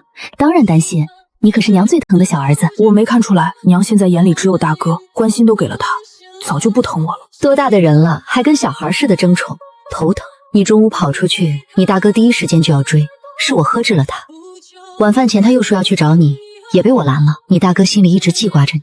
这些年家里里里外外都是你大哥大嫂撑着，可娘以前把所有好都给了你和你二哥，对你大哥只有骂和冷眼。他也是娘怀胎10月生的，哪能一直亏着他？那也不能把我的那份分走啊！娘疼了你10多年，哪是说分走就分走的？娘是不是因为我不听你的话，非要去做生意，心里不满？你说什么？跟着王老爷学做生意？你不是跟王浩混在一起吗？那是以前。娘上次跟我讲了淳于区的故事，我回去就跟王公子划清界限了，也跟王老爷坦白了，不想做陪读，想正经跟着他学生意。娘说的话我都记着。朋友选得好，身边都是明白人；选不好，一辈子都受影响。王老爷是正经生意人，铺子虽不是县城最大的，可我在那儿能学到真东西，还能认识不少人。这孩子倒是真听进去了，比我想的有长进。王老爷同意了？同意了。我现在在他家粮食铺跟掌柜学算账，王老爷说我好好干，以后还能重用我。那王浩就肯放过你？他敢不放？他那些破事我都知道，真闹到王老爷那儿，他也没好果子吃。你做得很好。娘不生我气了？娘从来没真生你气，与其说生气，不如说是担心，怕你被人带坏，怕你被骗了还帮人数钱，怕你走歪路。现在知道你心里有数，娘就放心了。以后不管做什么，先跟娘说一声，让娘心里有底。只要你走正路，娘都支持你。真的？对了，娘正好有个任务要交给你。什么任务？你既然想做生意，就帮娘好好观察观察，眼下镇上做什么小本生意最稳妥，能赚些现银。娘问这个做什么？你以前最看不起做生意的。爹和娘总说万般皆为品，唯有读书高，做生意连入眼都不配，不然我也不用瞒这么久。人活着总得变一变。你二哥眼看就要上京赶考，真中了进士要做官，处处都要花银子打点。你要学生意，将来自立门户，也得有本钱投入。总靠家里那几亩田，你爹留下的余银，还有朝廷给你二哥那点补贴，遇上天灾人祸一下就空了。钱生钱，利滚利，日子才能有保障。还有你大哥，你们能安心做自己的事，全靠他撑着这个家。你们可以不记他的好，我这个做娘的不能，我得拉他一把，不然等你们俩都出息了，他还在原地踏步，迟早要生分。娘，我一定记着大哥的好。这话这会儿我信，以后谁知道呢？守着初心不容易。还有灵儿、小团团，我也想让他们学个一技之长。女孩子自己有本事才能嫁得好，一来是为他们自己好，二来夫家得利，对你们3兄弟也有助力。娘，灵儿才3岁，小团团刚出生，这也想得太远了吧？不是你说的，一个女娃娃而已，花这么多银子做什么？学出来也是便宜外人。为了不便宜外人，我不得想办法让这外人对魏家有用？娘，那是我气话。娘知道，可这话不是你一个人这么想，世人大多如此。娘不跟世道拧着来，只想着银子不能光靠省，省能省出多少？要赚，做生意是最实在的路子。娘说的对，我回城就好好查探，一定完成娘给的任务。总算没白费我口干舌燥说这半天。娘不是认真想。吃完赶紧回屋睡，困死我了。程启读书是真用功，也难怪日后能中状元。娘，您起来了？不是说衣裳我来洗吗？你又抢着做了。大儿子倒是越来越勤快了，有人分担活切，我倒乐得清闲。灵儿娘怎么起来干活了？离满月还有10天呢。小团团不磨人，阿和这些日子歇得好，说再闲下去浑身不舒服。都叫上阿和了，这小两口感情是越来越好了，不错。娘，就算身子恢复得好，也不许碰冷水提重物，听见没？知道了，娘。娘，大哥，起来吧。今天你大嫂做了你和三弟最爱吃的肉包子，辛苦大嫂了。自从上次娘让我自己洗衣裳，我就看明白了，娘不是真要我干活，是要我懂礼数，说句软话。既然她想听，说一句也无味。毕竟朝廷给我的补贴养着一大家子，本来就该以我为主。哇，好香，是我最爱的肉包子。小叔子慢些吃，配菜在这儿。好吃。大嫂做的比镇上铺子卖的还香。3个儿子都周正，老二老三更是随了他们秀才爹的俊朗，看着个个出色。可要是原主还在，我没穿过来，这3兄弟铁定是3条心，隔阂比地缝还深。我就想过几天安稳日子，偏生要管这一堆儿子，省心不了。娘，大哥，大嫂，小团团的大名用童字如何？魏童儿。魏童儿，挺好的，你们觉得呢？好听。二叔取的名字自然是好的。娘，我觉得粮食铺最稳当，人什么时候都要吃饭。还有不离也行，就是本钱大了些。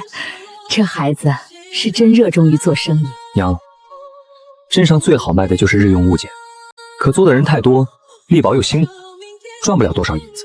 我也这么想，得找些实用却没多少人做的营生，才有赚头。娘说的这个可遇不可求，但儿子想到一条路子，兴许能试试。快说。这几日大清城来了几位老爷，正跟王老爷谈生意，他们手里各样货都有，咱们可以帮着代卖，从中抽些薄利，有人订，咱们就去拿货，没人要就不压本钱，稳赚不赔，半点风险都没有。这不就是空手套白狼的中间商吗？摆些样品给人看，看中了再下单，赚个差价。我怎么就没想到这个法子？这小子还真有几分生意头脑。这个办法不错，可行。那是，我可想了一晚上。再说我跟他们手下的人都熟，他们隔段时间就来商城，拿货方便的很。娘，是灵儿。合着我就是个摆设是吧？我的小灵儿可把阿奶想坏了。阿奶，灵儿也想你。那你想小叔没？想。灵儿别勉强，不想就说不想，让你小叔自己反省反省。为什么咱们灵儿不亲他？我不想小叔。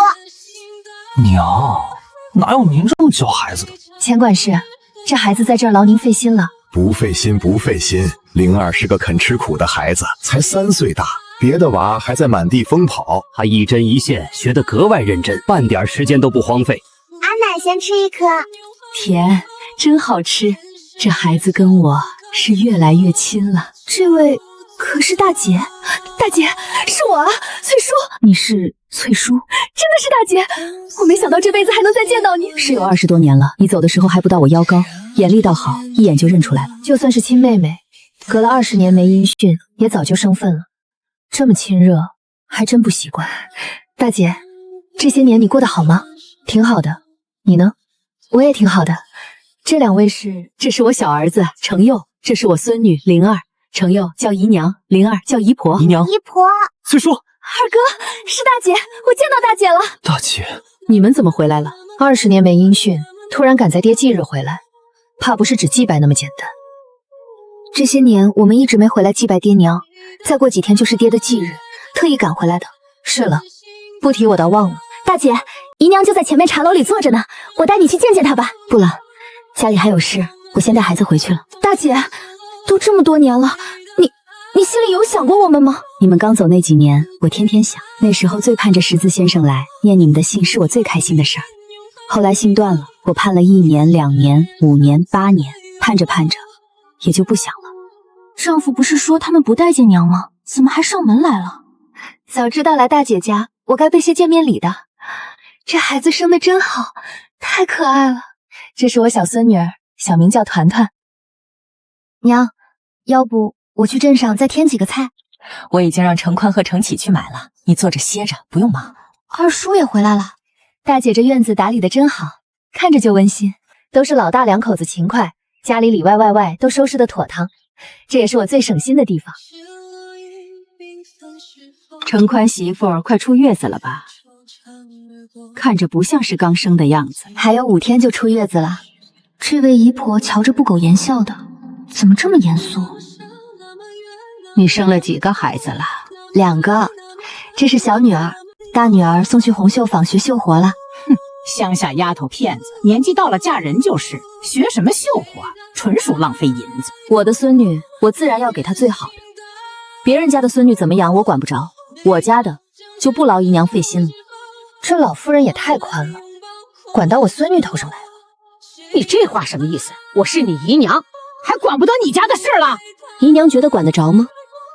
我父母过世后，姨娘20多年对我不闻不问，如今突然冒出来，连我孙女的事都要指手画脚，不觉得好笑？本想着程启有心铺路，大家和和气气吃顿饭，可他要是存心找不痛快，我也没道理怂着。不管怎么说，我都是你姨娘，只要我活着一天，就管得了你。齐了，姨娘方才还说在家从父，出嫁从夫，夫死从子，什么时候规矩里多了条从姨娘？想安安稳稳吃顿饭，就别总插手别人家的家事。我看你二儿子倒很乐意我这个姨婆多关照关照他。哼，那小子打的什么主意，我一眼就看穿了。大姐，你就让姨娘说2句吧，好不容易见一面。这个家做主的是我，不是程启。你们要是不想在这儿吃饭，现在就可以走，也省得我大儿子还要操劳下厨。婆婆这已经算客气了，以前骂我和程宽的时候，可比这难听多了。以前觉得他性子烈不好，如今看来倒也管用。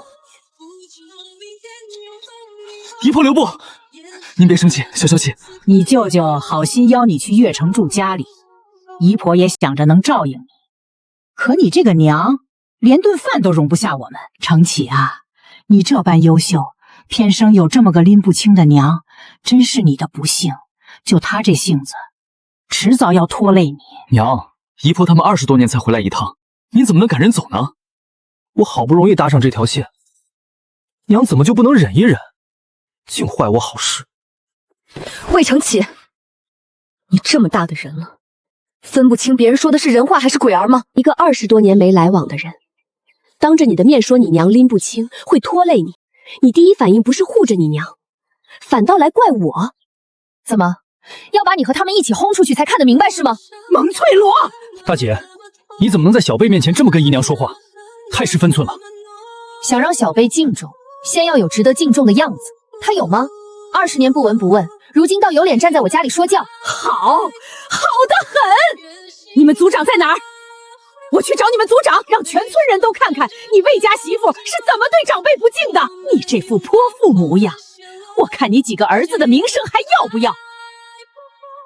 我呸！你真当我还是20年前那个任你冷眼欺负的蒙翠罗？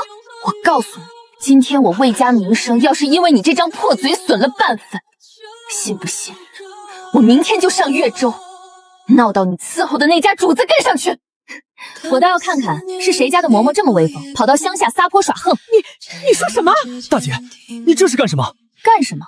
他都要毁我儿子名声了，我还跟他客气？第一次当泼妇，心里别扭，可还真挺爽。大姐，我们好不容易回来一趟，你就跟姨娘服个软吧。她毕竟是我们的姨娘啊。她是你和子平的姨娘，不是我的。这顿饭吃不了了，程宽送客。娘，这样会不会不太好？二弟请姨婆他们来，也是想攀攀关系，等2个月后去了岳城，行事能方便些。我知道，去做饭吧，我饿了。哦。那姨婆句句都带着刺，摆明了见不得婆婆好。想起我娘家的娘和兄弟，比这还要过分。原来在这世上，我和婆婆竟是一样的可怜。娘，去了这么久，没少跟人赔礼道歉吧？娘，就算您不想要这门亲戚，你也得为我想一想。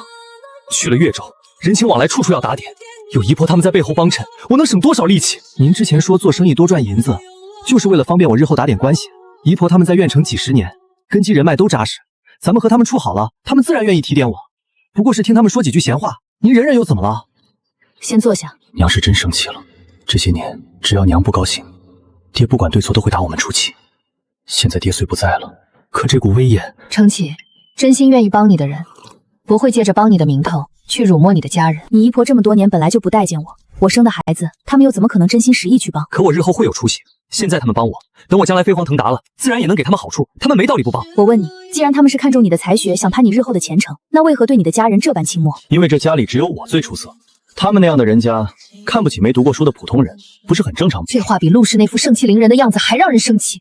自私自利，半点家庭观念都没有，合着他打心底里也看不起自己这一家子，所以他们看不起你家人，只看得起你，你就要让全家人跟着受气受辱，去讨好他们，换那点所谓的人情关系。娘，我堂堂秀才，又是石谷书院的学生，何必要旁人施舍？姨婆这样的人脉可遇不可求，自然要紧着维系。等我日后出息了，你也能跟着扬眉吐气。魏承启，你靠着让家人受气受辱去换这些关系，不管你承不承认，你就是在求人家施舍，就是丢了自尊，变着法子在乞求。娘，是您不识大体，姨婆他们什么都没做，不过就是说了几句您不爱听的话。我不过是想去越城赶时能顺趟些，我有什么错？您是我亲娘，怎么能这么辱我？跪下！娘这次是真气得不轻，长这么大还从没让二弟跪过。我不识大体，我辱你，魏承启，是你辱了全家，因为你全家人都要跟着抬不起头。我今天告诉你，什么才是真正该紧着的关系。这些年没有你父亲省吃俭脸用，没有你大哥大嫂操持家务打理田地，你也不可能安心读书。他们才是你最该放在心上的人，没有家里人撑着，你什么都不是。那也是他们指望我日后飞黄腾达，能从我身上拿回这些年的好处。魏承启，不行不行，棍棒底下出不了孝子，我不气我不气，育人先育德，育德先育心。你错了，他们愿意为你付出，只因为你是这个家的人。承启，如果你不是你爹的儿子，不是你大哥的弟弟，换个陌生人试试，他们会为你做这么多吗？一个人强不算真的强，等哪天别人因为你反而高看你的家人，那才是真的有本事。反过来，那些嘴上对你和善，背地里却轻视你家人的人，心里其实也没真看得起你。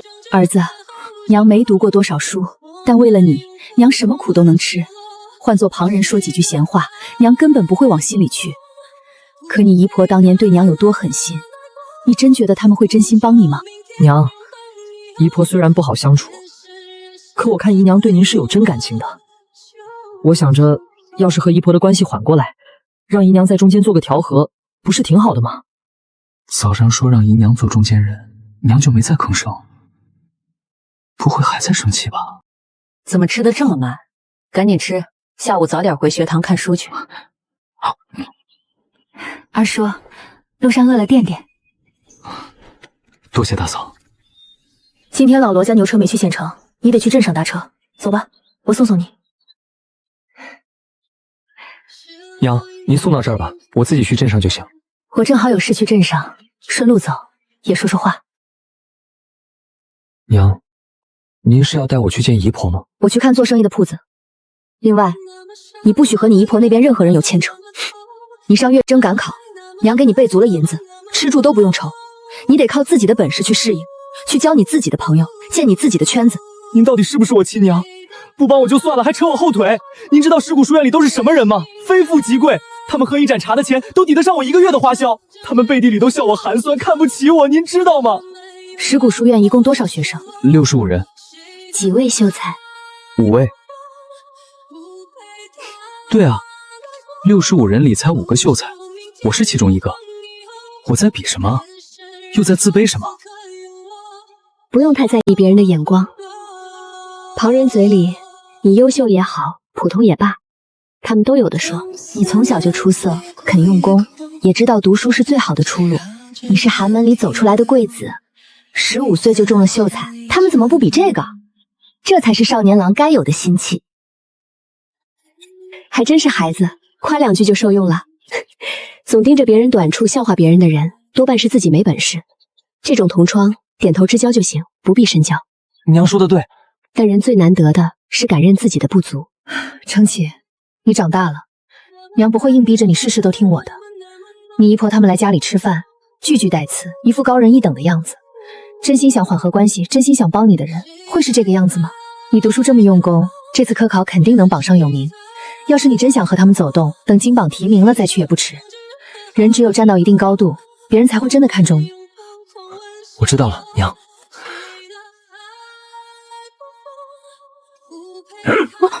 魏老婆子，把欠条还给我！只要你不再去魏家生事，这张欠条就永远不会出现在你面前。魏老婆子，你别不识好歹，迟早有你受的！你要敢打什么坏心思，咱们直接上衙门见！这死老婆子现在怎么变得这么强势？你谁啊？我家老爷要见你。你家老爷是谁？不算正街，但转个弯就是闹市，挂个路牌一样显眼。最主要是便宜，离红绣坊也近，灵儿来回方便。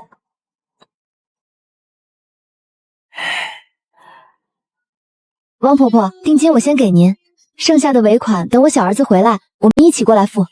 好说好说，你这爽快人，我信得过。娘，您可回来了，二弟回书院了。回了，团团醒了，来，让阿奶抱抱。娘，二弟他没绕去找姨婆他们吧？早上您发那么大火，我看他那样子像是没死心。他没去，我跟他说了，真要想走动，等金榜题名了再去，省得现在凑上去，里外都被人看不起。对了，镇上的铺子我定下了，小团团的满月酒也该办了，咱们大月对满月、周岁都重重，不能马虎。娘看着办就好。你们的女儿自然你们操办，银子我出，菜色别太差，过得去的标准总得有。娘，真的？这还有假？日子好好选一下。哎，魏老婆子，魏老婆子，我风华正茂穿过来，一睁眼就有3个半大儿子，好不容易接受了大娘的身份，这一生直接给我干破防了。35啊，我才35。娘，大儿子，早。娘，您这是在干嘛呀？跑步，生命在于运动，管住嘴还得迈开腿，光做伸展运动不够。他爹，娘这是干什么呢？娘应该是想把身子练得硬朗些。以前听富贵人家练气功求长生，可这样跑来跑去的，还是头一回见。有用吗？我得年轻回来，起码不能再有人叫我老婆子。就这么定了，每天早起跑半个时辰，下午再做半个时辰伸展。这些天净操心那几个臭小子了，也算暂时避开了上一世的结局。往后该都是好日子了吧？秀才娘，你也来割草啊？真是难得。是啊，来这边割，这儿草肥。好嘞。秀才娘，你可真有福气。等你家二秀才中了科举，你就等着享清福吧。也不知道哪家姑娘有这福气，能嫁给你家秀才儿子，那肯定得等高中了再挑啊。到时候名门闺秀还不随咱们挑。一搭话就没完了，我可不擅长跟人唠这些家长里短。我2场可都没到这一步，怎么就直接跳过青年奔中年了呢？早知道当年就不该那么矜持。唉，我的青春啊！秀才娘，这么快就割好了？我瞧你才割了半板子啊！家里还有事，先回了。饱汉不知饿汉心，呸呸呸！也不知道我这辈子还能不能遇上段良缘。程宽娘，你赶紧回去吧，你亲家母来了，程宽不在家，方和一个人怕是应付不入。多谢老嫂子，我这就回去。万一方虎也跟着来，要动粗怎么办？万一方母撒泼打滚，又该怎么对付？看什么看？都散了散了！怎么老百姓都这么爱看热闹？上次方虎来也是，围得里3层外3层。程宽娘，你这亲家母像是改了性子嘞。和儿，以前是娘不好，娘现在知道错了，你就原谅娘吧啊！这又是唱的哪一出啊？亲家母回来啦，我来看看和儿和我外孙女儿。你瞧，我还带了不少东西。无事献殷勤，非奸即盗。你到底想干什么？瞧你这话说的，我想我女儿了，来看看她还不行啊？和儿，娘是真知道错了，以前的事儿你就不能原谅娘一回吗？娘以后肯定对你好。娘，我没有银子能给你。我不是来要银子的，我就是想来看看你，看看我的小外孙女。以前都是我的不对，我这不是专程来赔罪了吗？你要是真想赔罪，以后就别再出现在我魏家人面前，带着你的东西赶紧走。女儿啊，娘是真知道错了，你就原谅娘这一回吧。以前的错，娘肯定不再犯了。你要是不原谅我，我就撞死在你面前。真够胡搅蛮缠。你这是干什么？亲家母，我是真知道错了，你就给我一个机会吧，开门啊！每次娘家人来都这样耍赖，又要被街坊四邻笑话了。别理他，他要是敢把门拍坏了，让他赔。这点小手段也敢拿出来，我可是看过《甄嬛传》的人。我去把娘劝走吧，不然又要被邻里笑话。这门一开，他只会变本加厉。闲话倒是不怕，就是担心阿和的心态。那毕竟是他亲娘，从小伤到现在，今天又来这么一出，心里肯定不好受。这样的娘家，一刀两断最干净。娘，阿和，丈母娘没怎么样吧？他来求你媳妇儿原谅，说自己知道错了，以后要当个好娘。奇怪了，方虎也这么说。方虎，你见着他了？今天方虎突然到田里来，帮我把活都干了，还说什么以后两家要和和密契的。我本来以为他是来找茬的，结果他一脸笑模样，还从没出过这种事。方家母子俩这是搞什么鬼？上次逼方虎按了欠条手机，这是要玩以退为进。可他们要是有这脑子，也不至于混成现在那样。夫君，我兄长真这么说？还说咱们两家以后要多多走动。不可能突然变好的，他们到底想图什么？我身上没什么可图的，难道是想图魏家什么？子平，翠叔，站在这儿做什么？怨念是原主的，只是这位姨娘做的确实过分。大姐，这是姨娘啊，你不认得了？第一眼就认出来了，只是姨娘素来不待见我，这招呼打与不打也没什么区别。我先回家了，日后有缘再聊。大姐，怎么会这样？就算隔了20年，也不该这般冷淡啊。哼，20多年不见，倒是长了些脾气。以后再碰见，不用搭理。进茶馆吃点点心吧。才不到2个月，这孩子变化真大。从前那个畏畏缩缩、不敢说话的小丫头，如今也活泛起来了，真是喜人。娘，您跟我说说姨婆的事呗。她跟您是至亲，怎么看着那么不待见您啊？也没什么好说的，她待我素来不好。灵儿走累了，你背她一段。灵儿上来，小叔背你。娘，为什么？姨婆为什么不喜欢你？我也不知道，小时候问过她一次。那姨母怎么说？她就冷冷看了我一眼，什么也没说。喜欢一个人可以没理由，讨厌一个人自然也不需要理由。这姨婆也太过分了，娘那时候肯定很难受吧？是有点难受，毕竟是亲姨娘。不过你外公外婆待我很好，也就没什么了。现在更没什么了，娘有你们，还有灵儿、团团，足够了。就是，娘有我们呢。现在的娘真好，不像以前那样端着架子，什么事儿都能商量，像朋友一样。阿娘，我回来啦！你这孩子怎么能让小叔背？快下来！大嫂没事儿，我乐意背灵儿。才去接了一趟，俩人就这么要好了。搁以前灵儿躲还来不及呢。程宽呢？怎么没见他？他去后山割草了。娘，我今早去村头老董家买了条大鱼，中午做醋溜鱼，您看行吗？好啊，这个最下饭了。娘，咱们赶紧聊聊生意的事吧。昨晚俩人还置气呢，这就和好了。娘现在是真不一样了。我寻思着，咱们家也该租个铺子做点生意了。娘，2个月后我就要上玉月城赶考，盘缠和食宿是笔大开销，您准备好了吗？你的事是头等大事，早就备妥了，一分不少。做生意的银子是另外挪的，动不到你的盘缠。虽说是赚点中间差价，但也得有个铺面才像样。我跟程佑商量了，去镇上租个小铺子，不用大，寻常铺子1/3就行，摆几样样品给人看。对了，娘，3日后是外府的忌日，到时我回来陪您一起上山祭拜。你既好好在铺子里学生意，就安心学，不用来回跑。往年原主怕耽误2个儿子读书，从不让他们去。那哪行？我看那老姨婆不好对付，您一个人去容易吃亏，我去了还能给您壮胆。哪位姨婆？就是你们外祖母的妹妹，我的姨娘。前些天去镇上接灵儿，正巧碰上了。我小时候听爹娘提过，只是从没见过。大哥，那位小姨奶奶对娘还有几分情分，舅舅和老姨婆态度都冷淡得很。娘，我听说姨婆在悦城大户人家当差，您知道是哪一家吗？记不清了，看她那穿着气派，就算在大户人家，也该是有头有脸的嬷嬷。只是这把年纪，也不知是不是已经辞了差事。真不用你回来壮胆，娘这把年纪了，她再说什么也伤不到我。你这几天把代卖的货品清单列出来，我也去镇上看看铺子，正事要紧。好，都听娘的。二哥，小弟，这是我特意给你们做的布鞋，路上走着舒服。你怎么知道我脚多大？我一年做几十双鞋，一眼就能估摸出尺寸。这村里再找不出比程曲更出息的后生。唉，这丫头要放下这段心思，还得些日子。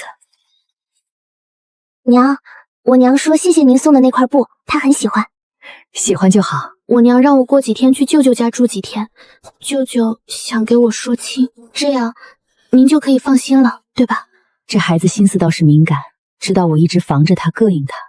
可他若是一直这般懂事能干，跟上辈子那个撺掇原主把魏家做媒的方杏儿，倒真像两个人。要是没有上辈子那些事，我兴许还真会喜欢他。别人家这么大的孩子还在爹娘怀里撒娇，咱们灵儿都能帮着补衣裳了。娘，二弟三弟上牛车了。上了，这会子该快到镇上了。你提着篮子去哪儿？我去万婆婆家买些祭品，过2天上山祭拜外祖用。往年都是灵儿娘置办，这会儿她正为团团吃奶，我就自己去了。阿奶，您回来啦！我们灵儿可真厉害，去绣坊不到1个月，回家就能用上了。等灵儿学会绣好看的花，就给阿奶衣裳上也绣一朵。好，我们灵儿最乖了。大姐，翠叔，早料到会碰上，上坟大都赶在清早。大姐，这位是我大儿子魏成宽，难怪跟大姐眉眼还真有几分相像。大姐一共生了几个孩子？3个。来，给外公婆婆拜一拜。从来没人说过我跟娘长得像，家里爹和二弟三弟都是清秀模样，娘也生得好看，只有我又高又壮。原来我也有像娘的地方。哼，简直不像！亲爹的忌日，生了3个儿子，竟只带1个来，连丈夫都不见人影，像话吗？姨婆，我爹3年前就因病过世了。果然跟小弟说的一样，这老姨婆盛气凌人的，真让人不舒服。就算男人没了，也该让所有外孙都来上香，那是他们亲外祖，不是外人。最看不惯他这副平淡模样，就该像以前那样，在我面前唯唯诺诺才对。姨婆，我二弟三弟他们……你去附近看看有没有柏树苗，找2株回来，种在坟前空地上。娘，我这一走，娘会不会被他欺负？去吧，做好你自己的事就行，我在这儿等你。做好自己的事？你这话什么意思？嫌我多管闲事？大姐，姨娘跟你说话呢，你怎么这态度？这些事就不劳姨娘费心了。按规矩香得烧完才能下山，就算没这规矩也得等，防火意识可不能丢。20多年没来往，大家各尽心意就够了。像以前那样互不打扰，不是挺好吗？你说什么？这是晚辈对长辈该说的话。拿长辈身份压人，也得看配不配。他除了年纪大，哪一点值得原主尊敬？姨娘心里要是真有我这个外甥女，怎么20几年不闻不问，2次见面没一次好脸色，如今一上来就横加指责？姨娘倒是说说，到底为何这么不喜我？上香吧。这就安静了，倒不像她的性子。娘，程琦怎么来了？不是说了让她安心读书，不用来吗？这大丫头生的孩子，倒生得这般好模样。娘，昨晚夫子布置了设宴，耽搁了些时候，儿子来晚了。这位想必就是姨婆了，晚辈魏成启，在家排行第2。这小子突然这么礼数周全，用脚想都知道打的什么主意。上次他特意问姨婆在越州哪家大户当差，我就该察觉到。你在书院读书？是，晚辈去年中了秀才，入了石鼓书院，2个月后便要去越城参加秋回。看着老姨婆的穿着气派，依附的人家非富即贵，能搭上这条线，对我科考只有好处。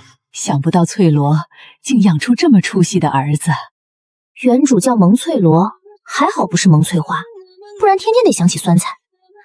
这小子一上来就亮底牌，不就是想让人家高看他一眼吗？你叫程启是吧？说起来巧了，我家瑞南也中了秀才，也是2个月后去科考。哦，不知是姨娘的公子，今年16，2月生辰。那正好是哥哥，瑞南也是16，8月生的。对了，你舅舅家还有位表哥，今年17，在越州城门局做城门郎呢。兄长年少有为，程启惭愧。这可是和大姐修复关系的好机会，可惜姨娘和二哥都不吭声，我说了也不算。这姨娘和蒙子平的反应不对劲，真不喜原主，大可不理会。怎么看程启的神这么复杂？2个月后去越城，吃住的地方都安排好了？还未曾安排。那就住到你舅舅家来吧，让你舅母照料起居，你安心北考便是。这会不会太麻烦舅舅舅母了？看我做什么？我可不想跟这帮人牵扯，没有他们，程启照样能中状元。好端端的怎么突然邀请住家里？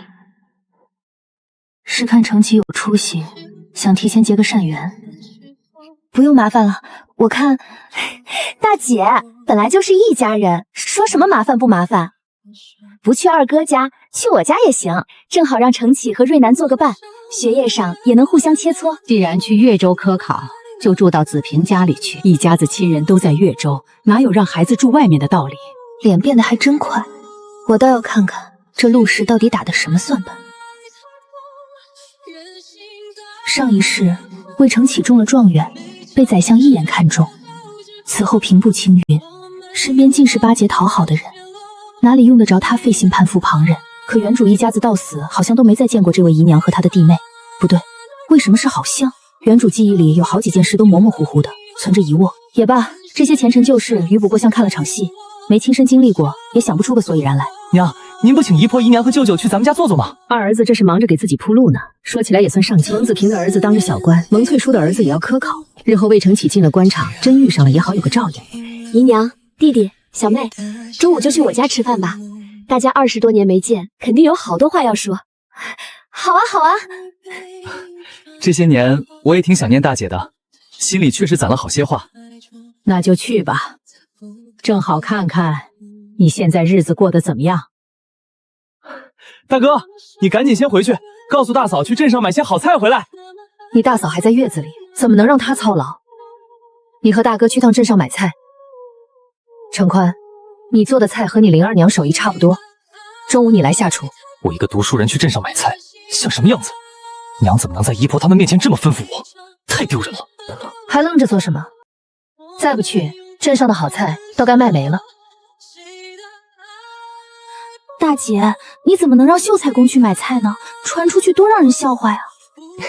这有什么好笑的？这种事本就是富人家该做的，你还不赶紧把他们叫回来，自己去买菜？那是在别人家，在我们魏家，向来都是我说了算。嫁入魏家这20多年，夫君从不让我做粗活，就怕我累着。